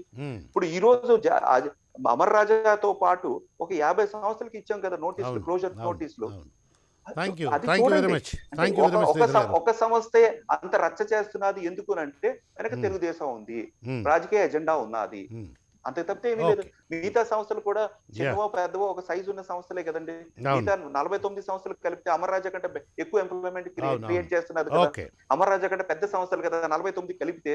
మళ్ళీ వాళ్ళు ఎందుకు రచ్చ చేయట్లేదు, వాళ్ళు ఎందుకు రాజకీయం చేయట్లేదు, వాళ్ళు ఎందుకు పత్రికలో రావట్లేదు? ఎందుకంటే నోటీస్ మనం ఏం చేయాలి, మనం సక్రమంగా మన యూనిట్ మ్యానుఫ్యాక్చరింగ్ ప్రాసెస్ అడాప్ట్ చేసుకోవాలి. సక్రమంగా ఫ్యాక్టరీ నడపండి. Thank you sir, thank you very much. అయ్యా పార్థసారథి గారు, ఇప్పుడు చెప్పండి, అంటే ఇక్కడ ఉన్నటువంటి ఫ్యాక్టరీని తరలించడం ఒకటి, విస్తరణ అంటే ఎక్స్పాన్షన్ ఉంటుంది కదా, అదనపు యూనిట్లు పెట్టి అదనపు ఉత్పత్తి చేయడం కోసం వాటిల్ని అక్కడ పెడతామని అంటాము. అంటే మాకు ఇక్కడ అంటే ఇక్కడి నుంచి ఈ ఫ్యాక్టరీని కూడా తరలిస్తాము, లేదా విస్తరణ అక్కడ చేపడతాము అని వీటన్నిటంటే అంటే ఇక్కడ అమర్ రాజా యాజమాన్యం వచ్చి ఈ పత్రికా సమావేశం పెట్టి ఈ విధమైనటువంటి మాటలేవి చెప్పలేదండి. అసలు ఐరనీ చూడండి, ఐరనీ ఏంటంటే ఒక్క మాట కూడా గల్లా జయదేవ్ కానీ, చాలా చిత్రమైనటువంటి విషయం. శరత్ గారు మీరు కూడా మాట్లాడండి దీని మీద, చాలా స్పెసిఫిక్, చాలా ఇంపార్టెంట్ విషయం. వాళ్ళ తరఫున వకాల్తా పుచ్చుకొని డైరెక్ట్గా మొత్తం ఉన్నవి లేనివి అన్నీ కూడా ఒక పత్రిక రాసేస్తూ ఉంటుంది వాళ్ళ తరఫున. అంటే అక్కడికి పోతాము, అంటే అదేదో ఉంది కదా, హెడ్డింగ్ పెట్టాం, ఇంకా మీతో వేగలేము, అక్కడికి వెళ్ళిపోతాము అని అంటూ అనమాట. అంటే ఇది బెదిరించడం. సజ్జల రామకృష్ణారెడ్డి గారు నిన్న ఉట్టిగా అనలే ఆ మాట, ఏమని అంటే బెదిరించడం అనమాట. ఇక్కడ ఉన్నటువంటి ప్లాన్ కూడా తీసుకెళ్తామని. తమిళనాడుకి వెళ్ళారు, తమిళనాడులో మాత్రం మీరు చేయాల్సిందే కదా, అక్కడ కాలుష్యానికి పాల్పడేట్లయితే అక్కడి గవర్నమెంట్ ఊరుకోదు కదా, అంతేనా కదా పార్థసారథి గారు? లేక Tamil Nadu government? Please go head. ఇక్కడ 2 విషయాలు అయితే మనం గమనించాలండి సార్. మీరు చెప్పినట్లుగా ఈ పత్రికలు అత్యుత్సాహం కన్నా కూడా కుట్ర అనేటువంటి ఒక పదాన్ని నేను ముందు వాడానే. ఆ అవునవును. కుట్ర పూరితంగానే ప్రభుత్వం మీద ఇది చేయడానికి ప్రయత్నం చేస్తున్నాయని దాంట్లో ఏమాత్రం అనుమానం లేదు. గుడ్. అది తెలుగుదేశం బ్యాచ్ కి వెన్నతో పెట్టిండేటువంటి ఒక విద్య. ఆ రోజు వెన్నుపోటు దగ్గర నుంచి ఇప్పటిదాకా కూడా it is known for that one. So వాళ్ళ గురించి ప్రత్యేకించి ఏం అనుమానం పడాల్సినటువంటి అవసరం లేదు. అయితే ఇక్కడ ఇంకొకటి కూడా చూడాల్సిందేది ఏముందంటే, ఎందుకు అట్లా అనుమానం వస్తుందంటే, ఇంతకుముందే నేను ప్రజావేదికను కూల్చిన తర్వాత మిగతావి ఏవైతే చర్యలు తీసుకోలేదు, అటువంటి విషయంలో ఇట్లాంటిది మా వైపు జరుగుతుందా, మా ఒక్కరి మీదనే ప్రత్యేకంగా చర్యలు జరిగి సృష్టిస్తారా అనేటువంటి ఒక భయం అనేటువంటిది అయితే ఉంటుందండి. ప్రజల్లో కూడా ఈ అపోహ ఉంది. నేను అందుకే అద్దేపల్లి శ్రీధర్ గారికి వైఎస్ఆర్సీపీ కూడా నేను విజ్ఞప్తి చేస్తున్నది ఏంటంటే, 54 ఇండస్ట్రీస్ కి ఈ విధంగా నోటీసులు ఇచ్చారు. వాళ్ళు ఈ విధంగా రెక్టిఫై చేసుకున్నారు. వీళ్ళు రెక్టిఫై చేసుకోలేదు కాబట్టి దాని మీద సంస్థ ఖచ్చితంగా అంటే పొల్యూషన్ కంట్రోల్ బోర్డు కానీ వీళ్ళు కంట్రోల్ చేస్తున్నారు అనేటువంటి విషయాన్ని తెలియచేయడం ద్వారా ఒక నమ్మకం అనేటువంటిది కూడా వస్తుంది. అలాగే పార్టీ యొక్క గౌరవం పెరుగుతుంది. ఇక్కడ పార్టీ గౌరవం కూడా ఎందుకు పెరగాలి, నమ్మకం ఎందుకు పెరగాలంటే, సార్ వాస్తవంగా ఇట్లాంటి రూమర్స్ ఉంటే వేరే ఇండస్ట్రీస్ రావండి. అది చాలా పెద్ద ప్రమాదం. శ్రీధర్ గారు అది బాగా గుర్తించాలి. ఈ రోజు ఏదైనా కానీ అది ఆంధ్రజ్యోతి రాయని, లేకపోతే ఇంకో పత్రిక రాయని, ఇంకో న్యూస్ ఛానల్లో రాని, ఒక రకమైనటువంటి భయానక వాతావరణం ఏర్పడితే ఆంధ్రప్రదేశ్ రాష్ట్రానికి నష్టం, ఇక్కడ ఉండే ప్రజలకు నష్టం. కాబట్టి శ్రీధర్ గారు ఇది మాకు సంబంధం లేదు, మా పార్టీకి సంబంధం లేదు, ప్రభుత్వం చేస్తోంది అనేటువంటి దాని నుంచి బయటికి రావాలి. ఆంధ్రప్రదేశ్ యొక్క ఇంట్రెస్ట్ దృష్ట్యా ఖచ్చితంగా ఈ యొక్క మెజర్స్ మేము తీసుకోమని చెప్పాం. వాళ్ళు తీసుకోలేదు కాబట్టి వాళ్ళు వెళ్ళిపోతున్నారు, వాళ్ళకి తప్పు అనేటువంటిది మీరు ప్రూవ్ చేయగలగాలి. రెండవది కూడా నేను ఏమంటానంటేనండి, వాస్తవంగా ఇప్పుడు అక్కడ అట్లాంటి పరిస్థితి అంటే ఒక్క నిమిషం పార్థసారథి గారు మీరు చాలా చక్కగా చెప్పారు. అది చాలా అవసరం కూడా. ఎందుకంటే ప్రభుత్వం మీద వీళ్ళు అంటే అమర్ రాజా ఫ్యాక్టరీ యాజమాన్యం గనక ప్రభుత్వం మీద బండలేసింది అనుకోండి, వాళ్ళని విమర్శించింది అనుకోండి, అందంగా ఉంటుంది. కానీ ఇక్కడ ప్రాక్సీ యుద్ధం జరుగుతుంది. అమర్ రాజా భుజం మీద అమర్ రాజా ఫ్యాక్టరీ కాంపౌండ్ వాళ్ళ మీద తుపాకీ పెట్టి ఒకానొక దినపత్రిక లేదా 2 దినపత్రికలు ఫైర్ చేయడానికి చూస్తున్నాయి. అమర్ రాజా ఫ్యాక్టరీ కనుక యాజమాన్యం కనుక మాట్లాడింది అనుకోండి, వండర్ఫుల్. ఇప్పుడు మీరు చెప్పినటువంటి పాయింట్ కూడా చాలా వ్యాలిడ్. ఏంటంటే అది వాళ్ళు నిష్పక్షపాతంగా ఉన్నామని ప్రభుత్వం నిరూపించుకోవాలా. ఇదిగో ఈ కంపెనీ అన్నీ కూడా వీళ్ళకి నోటీసులు ఇచ్చాం, వీళ్ళు ఇవి చేశారు, వీళ్ళు ఇవి చేయలేదు, అందుకోసం వీళ్ళని వెళ్ళమంటున్నాం లేదా క్లోజ్ చేయమంటున్నాం అని చెప్తే బాగుంటుంది అని. చాలా వండర్ఫుల్ సజెషన్ అది. ఇక్కడ ఒకటండి ఇప్పుడు ఆ అభిప్రాయం ఎందుకు వస్తుంది? ఇప్పుడు అద్దేపల్లి శ్రీధర్ గారు ఏదో వాళ్ళ పత్రికా విలేకరులు అందరూ అడిగారని చెప్పారు, కానీ సజ్జల రామకృష్ణారెడ్డి గారు బాధ్యతాయుతమైనటువంటి పదవిలో ఉన్నారు. వారు చాలా ప్రముఖమైనటువంటి బాధ్యత వహిస్తున్నారు. వాళ్ళు వెళ్ళిపోవడం అంటే మేమే వెళ్ళిపోమని చెప్పేసామనడం అనేటువంటిది మాత్రం పూర్తి విరుద్ధం అని చెప్పేసి మాత్రం నేను అంటాను. ఎందుకంటే మేమే వెళ్ళిపోతున్నాము అని చెప్పేసి అంటే మీ ఇంటెన్షన్ మీద వేరే రకంగా అర్థం వస్తుంది కదా. అదే అర్థంగాను మిగతా వాళ్ళు కూడా అర్థం చేసుకున్నా అంటే కష్టం అవుతుంది కదా. వారు ఇంకా నిజంగా చెప్పాల్సిందే కదా, ఎస్ ఈ వాస్తవాలన్నీ ఉన్నాయి. రెండోది కూడా నేను ఇప్పుడు రిక్వెస్ట్ చేస్తున్నది ఏంటంటే, యాజ్ ఏ ఇండస్ట్రియలిస్ట్ గా ఇంకా చెప్పాలంటే పక్కా వైశ్యునిగా ఇప్పుడు గాన రోసయ్య గారు మంత్రిగా ఉండింటే ముఖ్యమంత్రిగా ఉంటే ఏం చేస్తారో ఒకటి నేను చెప్తాను.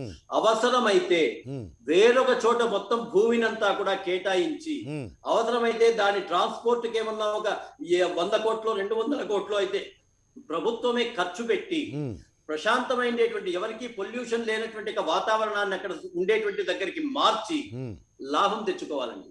లేదా సింపుల్ గా ఏదో ఒక కారణంగా జగన్ గారి మీద వ్యతిరేకత కారణంగానో ఇంకో కారణంగానో వెళ్ళిపోయింది అనుకోండి, ఎవరికైనా నష్టం? జగన్ గారికి కాదు నష్టం, ప్రభుత్వానికి కాదు నష్టం. డైరెక్ట్ గా సంవత్సరానికి ఈ రోజు 1200 కోట్లు ఇంతకు ముందే శరత్ గారు చెప్పినట్టుగా బ్యాటరీలకు సంబంధించి విస్తృతమైన డిమాండ్ ఉండబోతోంది. ఈ 1200 కోట్లు 12,000 కోట్లు కూడా ఆదాయం వచ్చేటువంటి అవకాశం ఉంది. ఇటువంటి ఇండస్ట్రీస్ ను మీరు ప్రోత్సహించాలి. ఇక్కడ ఏదైనా పరిస్థితి ఉంటే గనా దాన్ని వేరే చోట అవసరమైతే ప్రభుత్వ పెట్టుబడితో కూడా మార్చి ఖచ్చితంగా మీరు ఇట్లాంటి ఇండస్ట్రీస్ ను ప్రోత్సహించకుండా ఉంటే, వేరే ఇండస్ట్రీస్ కూడా ఇక్కడ రాకుండా ఉంటే రాష్ట్ర ప్రభుత్వం ప్రజలు నష్టపోతారు. డైరెక్ట్ ఉద్యోగాలు గాని ఇండైరెక్ట్ ఉద్యోగాలు గాని నష్టపోతాయి. దీన్ని భేషజాలకు పోకుండా వాస్తవాన్ని తీసుకుని అవసరమైతే నచ్చజెప్పి దీన్ని ప్రోత్సహించమని చెప్పేసి నేను విజ్ఞప్తి చేస్తున్నా అండి. I'm not at all taking it as a political గా వీళ్ళు ఏం చేసినా వాళ్ళు ఏం చేసినా వాళ్ళు రకరకాలుగా చేసుకుంటారు. ఒక ఇండస్ట్రియలిస్ట్ గా ఒక సామాజికంగా ఆలోచన చేసే వ్యక్తులుగా ఖచ్చితంగా వైఎస్ఆర్సీపీ పార్టీ ముందుకు వచ్చి వాస్తవాన్ని ప్రజలకు తెలియచేయాలి. అవసరమైన సహాయ సహకారాలు కూడా అందించాలి. ఈ ఇండస్ట్రీని ఇక్కడ నిలబెట్టుకోవాలని మాత్రమే నేను విజ్ఞప్తి చేస్తాను. చాలా బాగుంది. ఇది వాళ్ళు అమర్ రాజా యాజమాన్యం కనుక డైరెక్ట్గా ప్రత్యక్షంగా కనుక వచ్చేట్లయితే ప్రభుత్వం తన వంతుగా నోటీసులు ఇచ్చింది. వాళ్ళు కూడా పత్రికా సమావేశం పెట్టి అయ్యా ఇది మాకు ఈ కష్టాలు ఉన్నాయి, ఈ ఇబ్బందులు ఉన్నాయి, లేదు ఇంతకాలంలో చేసుకుంటాం, 3 నెలల్లో చేసుకుంటాం, 6 నెలల్లో చేసుకుంటాం, 1 ఇయర్లో చేసుకుంటాం, లేదో మాకు ఈ రకమైనటువంటి ఏదో సహాయం చేయండి అని కనుక అడిగేట్లయితే చాలా బాగుంటుంది. అలాంటిది వాతావరణం ఎక్కడ కనపడకుండా ఈ మీడియా అడ్డం పెట్టుకుని దొంగ దెబ్బ కొట్టేటువంటి ప్రయత్నం చేస్తున్నారనమాట. మీడియా అందుకు రెడీగా ఉంది. మీడియాని అసలు మీరు పట్టించుకోకండి సార్. ఇప్పుడు మీడియాని దాదాపుగా ఆ పత్రికల్ని చూడటము, దాని గురించి మాట్లాడడం మానేసి ఇంకా కొంతమంది చదువుతున్నారు సార్, అది బాధ. అంతే, ఇంకా కొంతమంది చదువుతున్నారు. ఆ పత్రికలు ఏం మాట్లాడినా కూడా కేవలం ఈ తెలుగుదేశం సపోర్ట్ యొక్క పత్రికలు లేకపోతే పాంప్లెట్స్ అనుకుంటున్నారు తప్ప ఆ పత్రికలకు సంబంధించి కానీ ఎక్కడ కానీ విశ్వాసం లేదు. ఆ విధంగా ఇక్కడ ఎల్లో మీడియా, నీలి మీడియా 2 అనేటువంటి పదాలు కూడా ప్రజలకు వచ్చేసినాయి. కాబట్టి దాంట్లో మనం గురించి పెద్దగా ఆలోచన చేయాల్సిన అవసరం లేదు. రాష్ట్రం యొక్క ఇండస్ట్రీ కారణంగా, రాష్ట్ర భవిష్యత్తు కారణంగా శ్రీధర్ గారు వారి యొక్క పార్టీకి నచ్చజెప్పి ఖచ్చితంగా దాన్ని ఏదో విధంగా నిలుపుకునేటువంటి ప్రయత్నం చేయాలా. అప్పుడే ఇండస్ట్రీలో మిగతా వాళ్ళు పెట్టడానికి కాన్ఫిడెన్స్ వస్తుందని మాత్రం నా విశ్వాసం అండి. Okay, thank you very much Parthasarathi గారు. మిత్రమా శరత్ చెప్పండి. సార్, మేము పర్యావరణం అనడానికి ఇంపార్టెంట్ అని చెప్పి పొలిటికల్ గా ఒక్క పదం కూడా మాట్లాడలేదు. టీడీపీ పార్టీ గురించి కూడా ఒక్క పదం కూడా మాట్లాడలేదు. ఎందుకంటే మాకు అది ముఖ్యం కాదు, ప్రజలు ముఖ్యం. ఇక్కడ పర్యావరణం అనేది ముఖ్యం. నేను శ్రీధర్ గారిని ఆయన చెప్పేటప్పుడు ఎంతసేపు కూడా ఆ అమర్ రాజా బ్యాటరీస్ పైన ఇన్ఫర్మేషన్ చెప్తూ, లేకపోతే ఫస్ట్ స్లాట్ లో చెప్పి సెకండ్ స్లాట్ లో అదే కంటిన్యూ చేస్తున్నారు తప్పితే అట్లా కాదు మిత్రమా. ఒక్క నిమిషం శరత్ గారు ఒక్క నిమిషం ఆగండి. ఇప్పుడు మీకే చెప్తున్నాను, మీకే ఇస్తాను. ఒక్క నిమిషం ఆగండి. మీరు మిగతా ప్యానల్ ఆగండి ఒక్క నిమిషం. No, I don't allow that. మిగతా ప్యానలిస్టులు ఎట్లా మాట్లాడాలి అని మీరు డిమాండ్ చేయడానికి వీల్లేదు. మీరు ఎలా మాట్లాడాలో మీరు నిర్ణయించుకోవచ్చు. వాళ్ళు కనుక దారి తప్పేట్లయితే అది నా పని, నేను చేస్తాను ఆ పని. కానీ మీరు వేరే పని, నువ్వు ఇట్లా మాట్లాడాలి, మీకే వస్తున్నాను నేను, డోంట్ వరీ. మీరు ఇట్లా మాట్లాడాలి, ఆయన అట్లా మాట్లాడాడు, ఇట్లా అనవసరం అది. ఎందుకంటే వాళ్ళ స్వేచ్ఛకు అనుగుణంగా, వాళ్ళ కన్వీనియన్స్కి అనుగుణంగా, వాళ్ళ జ్ఞాన పరిధికి లోబడి, వాళ్ళకున్న సమాచారం ఆధారంగా వాళ్ళు మాట్లాడతారు. అది అభ్యంతరం కానంత వరకు అది అభ్యంతరమా కాదా అని డిసైడ్ చేసేటువంటి బాధ్యత నాది. అది కనుక తప్ప ఎట్లయితే నా ఫెయిల్యూర్ అవుతుంది. ఓకే, కృష్ణమోహన్ గారు, మీరంటే గౌరవం, మీరు మోడరేషన్ చేసే దాంట్లో ఖచ్చితంగా ప్రొసీజర్స్ ఫాలో అవుతారు, అది యాక్సెప్టెడ్ అండి. నేను 3 సార్లు మిమ్మల్ని అవకాశం అడిగి ఒక చిన్న పదం చెబుదామని 3 సార్లు అడిగాను. మీరు అవకాశం ఇవ్వనప్పుడే నేను ముందుకు వెళ్ళాను. ఇక్కడ ఇప్పుడు కూడా నేను ఏంటంటే, అద్దేపల్లి శ్రీధర్ గారు ఒక వైఎస్ఆర్సీపీ పార్టీ అధికార ప్రతినిధి కింద వచ్చి వాళ్ళు ప్రభుత్వంలో ఉన్నారు కాబట్టి నిందలు అనేది వేశారు. దాన్ని మేము యాక్సెప్ట్ చేసాం, అందరూ యాక్సెప్ట్ చేశారు. ఎందుకంటే తప్పే. ఇప్పుడు ప్రజలకి ఏ విధంగా మీరు రెమిడియల్ మెషర్స్ చేస్తున్నారు, ఆ చుట్టుపక్కల నీరు, గాలి, మనుషులు, వన్యప్రాణులు అన్ని కూడా ఆల్రెడీ నష్టమైనది జరిగిపోయింది. ఆయన చెప్పారు ఫస్ట్ 4-5 సంవత్సరాల వరకు కూడా ఎఫ్లూయెంట్ ట్రీట్మెంట్ ప్లాంట్స్ అనేది ఉన్నాయి, తర్వాత సబ్సిక్వెంట్ గా ప్రొడక్షన్ పెరిగినప్పుడు లేవని చెప్పారు. అంటే 5 నుంచి 10 సంవత్సరాల నుంచి పొల్యూటెంట్స్ అనేది ఆల్రెడీ వచ్చేసినాయి. అంబియంట్ టాక్సిక్ మెటీరియల్స్ అనేది ఆటోమేటిక్ గా ఆ జోన్ అంతా కూడా వచ్చేసినాయి. ఎకలాజికల్ ఇంబ్యాలెన్సెస్ అనేది జరిగినాయి, ఎకలాజికల్ టాక్సిసిటీ అనేది జరిగింది.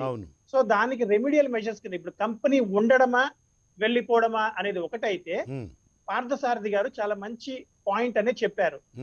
కంపెనీని ఆంధ్రప్రదేశ్ నుంచి వెళ్ళిపోకుండా ఏదైనా చేసి ఒక అనంతపూర్ లోనో, కర్నూలు లోనో, ఎక్కడైతే కొండ ప్రాంతాలు లేకపోతే అవకాశం ఉన్న ప్రాంతాల్లో ఎస్టాబ్లిష్ చేసి రాబోయే పరిస్థితుల్లో ఎందుకంటే అమర్ రాజా కంపెనీ పెట్టినప్పుడు తిరుపతి కొండకి దగ్గరలో పెట్టినప్పుడు ఆ చుట్టుపక్కల నివాస స్థలాలు అనేది లేవండి, తర్వాత డెవలప్ అయినాయి. ఇప్పుడు కూడా ఏంటంటే ఒక లొకేషన్ లో ఆంధ్రప్రదేశ్ నుంచి దాటిపోకుండా పెడుతూ ఆల్రెడీ ప్రజలు నాకు తెలిసినంత వరకు 12,000 మంది ఎంప్లాయీస్ అనేది డైరెక్ట్ సుమారుగా 12,000 మంది ఎంప్లాయీస్ అనేది ఉన్నారు. దాంట్లో ఎక్కువ విమెన్ ఎంపవర్మెంట్ అనేది ఈ కంపెనీ చేశారు. అప్పట్లో గల్లా జయదేవ్ గారు అమ్మగారు ఎంపీ కింద ఉన్నారు. ఆమె విమెన్స్ కి ప్రియారిటీ ఇచ్చినట్టు నాకు తెలుసు, ఎందుకంటే నేను చదువుకున్నాను యూనివర్సిటీలో, నాకు తెలుసు. ఆ విధంగా విమెన్స్ అనేది మూవ్ అవ్వడానికి కష్టం అనేది ఉంది కాబట్టి ఖచ్చితంగా వాళ్ళకి ఏంటి రెమిడియల్ మెజర్స్, కంపెనీ నుంచి ఏమి ఇప్పించగలుగుతారు, అలాగే జరిగిన ఆరోగ్య నష్టానికి ఏమి చేయగలుగుతారు, మొత్తం బ్యాలెన్సెస్ అన్నిటిని ఎట్లా చేయగలుగుతారు? నేను ఒక్క అలాగే నిమిషం శరత్ గారు లైన్లో ఉండండి. కంపెనీ కాలుష్యాన్ని దిద్దుబాటు చేయండి రా బాబు అంటేనే వాళ్ళు బయటకు రాకుండా లోపల ఉండి ఇంకంతకన్నా పెద్ద మాటలు నేను వాడడం నాకు ఇష్టం లేదు. ఎందుకంటే పార్లమెంట్ సభ్యుడు ఒక ప్రముఖమైనటువంటి చాలా పెద్దదైనటువంటి పరిశ్రమకు అధిపతులు కాబట్టి వాళ్ళ గురించి మాట్లాడడం అనే దాంట్లో మనం చాలా సంయమనం పాటించాలి. వాళ్ళు మన ఫ్యాక్టరీలో ఉన్నటువంటి ఎఫ్లూయెంట్స్ని కరెక్ట్ చేయమండి, వాటిని దిద్దుబాటు చేయండి, ప్రజలు చచ్చిపోతున్నారు, ప్రజలకు అనారోగ్యం వస్తున్నది అని ఇస్తేనే వాళ్ళు బయటకు వచ్చి ఏమీ చెప్పకుండా కోర్టులను ఆశ్రయిస్తున్నారు, లీగల్ హియరింగ్ని ఫేస్ చేస్తున్నారు తప్ప పైపెచ్చు ఆ రెండు అలా పెడితే పత్రికలను అడ్డం పెట్టుకుని ప్రభుత్వం మీద దాడి చేయించే ప్రయత్నం చేస్తున్నారు.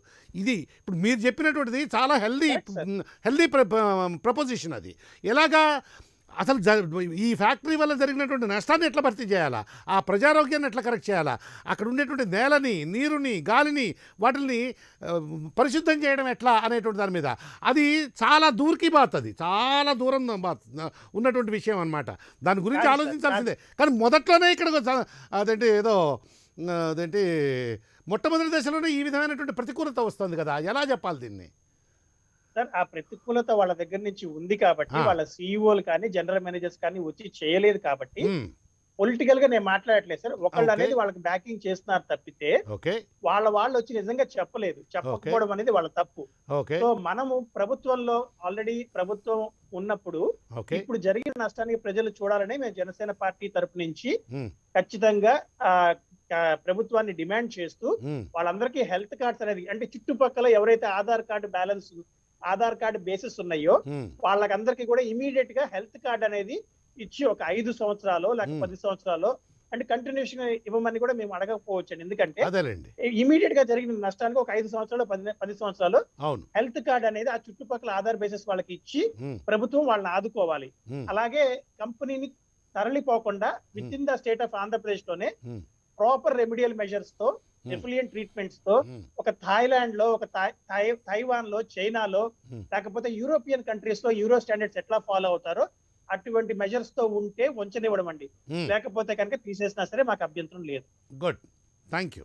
ప్రజలు ముఖ్యం, పర్యావరణం ముఖ్యం. చాలా క్లియర్గా ఉన్నారు, మీ స్టాండ్ కూడా చాలా క్లియర్గా ఉంది.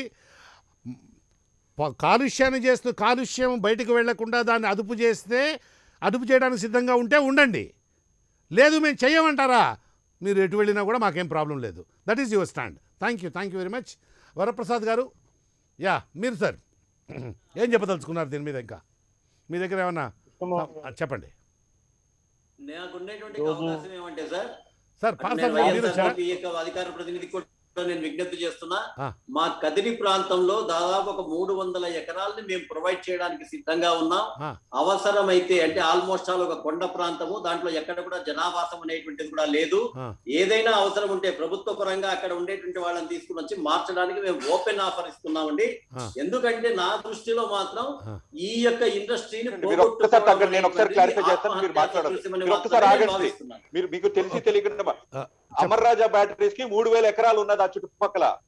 ప్రభుత్వం నుంచి 1000 ఎకరాలు పైచులకి ఇచ్చాము ఆల్రెడీ పలు ప్రభుత్వాలు. మీరు 200 ఎకరాలు 3 ఎకరాలు మీరేదో దారదత్తం చేస్తున్నారు. అక్కడ వాళ్ళు 3000 ఎకరాలు ఉన్నాయి వాళ్ళ చుట్టూరా. మీకు అసలు తెలియని కూడా తెలియదు ఎంత ఏరియా ఉన్నది అన్నది.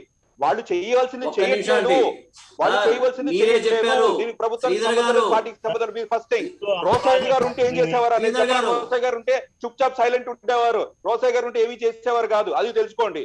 మేము పొల్యూషన్ కంట్రోల్ బోర్డు నామ్స్ ఏవైతే ఉన్నా హైకోర్టులో డిస్కషన్ డిబేట్ ఆర్గ్యుమెంట్ అవుతుంది. హైకోర్టు ఆర్డర్స్ మీద వాళ్ళు స్పందించాలి. కృష్ణమోహన్ గారు అదే చెప్పారు కదా, కృష్ణమోహన్ గారు అదే చెప్పారు కదా, సంస్థ స్పందించట్లేదు, మీడియా సంస్థలు తెలుగుదేశం స్పందిస్తుంది తప్ప మా బాధ్యత ఎంతవరకు ఉంటది? మేము సక్రమంగా కంపెనీ రన్ అయ్యేంత వరకు మా బాధ్యత ఉంటది. సక్రమంగా కాకపోతే మీ వర్షన్ చక్కగా ప్రజెంట్ చేశారు. 90% భూమిని వాళ్ళు ఉపయోగించుకోవడం లేదని, 90% భూమిని వాళ్ళు ఉపయోగించుకోకుండా ఉంటే మొత్తం గవర్నమెంట్ మొత్తం వాపస్ తీసుకోండి. ఆ విధంగా ఉండేటువంటి 1000 ఎకరాలు 3000 ఎకరాలు గవర్నమెంట్ కి లాభం వస్తుంది కదా. నేను చెప్పగలిగిండేది ఏంటంటే పొల్యూషన్ కి ఇబ్బంది లేకుండా, ప్రజా నివాసాలు లేకుండా ఉండే ప్లేస్ మా యొక్క ప్రాంతంలో విపరీతంగా పెట్టడానికి అవకాశం కల్పించండి అని చెప్పి నేను చెప్తున్నా. That is not my Varaprasad గారు, వరప్రసాద్ గారు yeah please respond. Me concluding remarks చెప్పండి. పార్థసారథి గారు పాజిటివ్ సజెషన్ చేశారు, ఉందా లేదా అనేది అందరూ తెలిసింది. ఇప్పుడు అమర్ రాజా ఫ్యాక్టరీని విస్తరించడానికి కావాల్సినటువంటి స్థలం భూ అంశం ఏదైతే ఉందో, భూమి అంశం అనేది చాలా స్పష్టంగా అందరూ తెలుసు. దానిలో అద్దెపల్లి శ్రీధర్ గారు కొత్తగా రోషి గారిని ఈ చర్చలో తీసుకురాని అవసరం లేదు. ఎందుకంటే ప్రధానంగా ఈ రోజు పరిశ్రమలు ఆంధ్రప్రదేశ్ కు రావాలన్నా, లేదు ఉన్న పరిస్థితుల్లో పరిశ్రమలు నిలదొక్కుకోవాలన్నా, మరింతగా యువతకి ఉపాధి అవకాశాలు కల్పించన్నా ఈరోజు హెల్తీ పాలిటిక్స్ అనేది అవసరం. ఈరోజు మిగతా రాష్ట్రాల వైపు ఎందుకు పారిశ్రామికవేత్తలు చూస్తా ఉన్నారు, ఆంధ్రప్రదేశ్ వైపు ఎందుకు పారిశ్రామికవేత్తలు దృష్టి పెట్టలేకపోతా ఉన్నారు అనేది మన ముందు ఉన్న ప్రశ్న. ఇది రాజకీయాలకు అతీతమైనటువంటి అంశం. ఇక్కడ రాజకీయాలు అవసరం లేదు.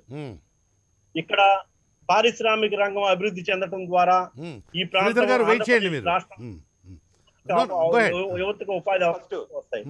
రెండోది, ఆర్థికంగా రాష్ట్రం యొక్క ఆర్థిక ప్రగతి కొంత దోహదపడుతుంది. ఈరోజు అమర్ రాజా ఫ్యాక్టరీ భవిష్యత్తులో 5,000 కోట్ల రూపాయల ఆదాయాన్ని సమకూర్చేటువంటి ఫ్యాక్టరీగా రూపాంతరం చెందవచ్చు. ఆదాయ వనరుల్ని రాష్ట్ర ప్రభుత్వానికి అది ఒక ఆదాయ వనరుగా ఉండొచ్చు.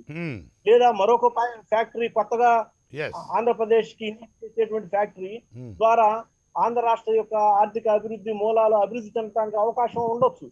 అటువంటి హెల్తీ పాలిటిక్స్ ఈ రోజు ఆంధ్రప్రదేశ్ కి అవసరం. రాజకీయాలకు అతీతమైనటువంటి ప్రశాంతమైనటువంటి వరప్రసాద్ గారు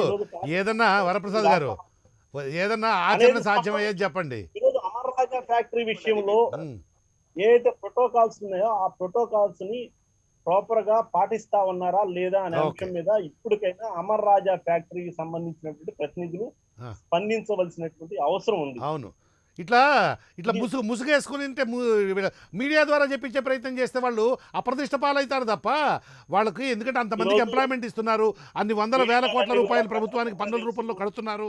సో వాళ్ళు బయటకు వచ్చి కనుక మాట్లాడేట్లయితే బాగుంటుంది. అనుకూలమైనటువంటి వైఖరితో ఉన్నాయి అనేది అందరికి ప్రజలందరికీ తెలుసు సార్.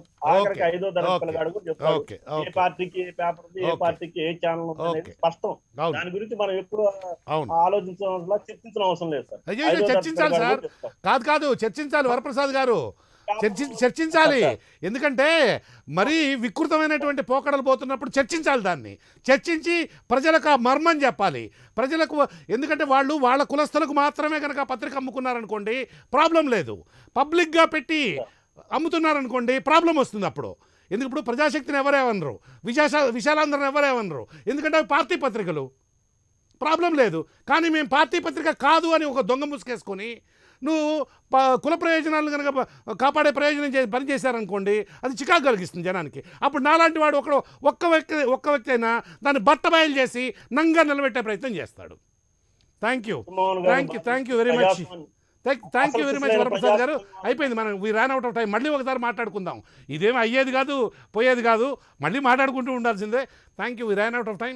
పార్థసారథి గారు, శరత్ గారు, శ్రీధర్ గారు అండ్ వరప్రసాద్ గారు, thank you very much for participating in the discussion.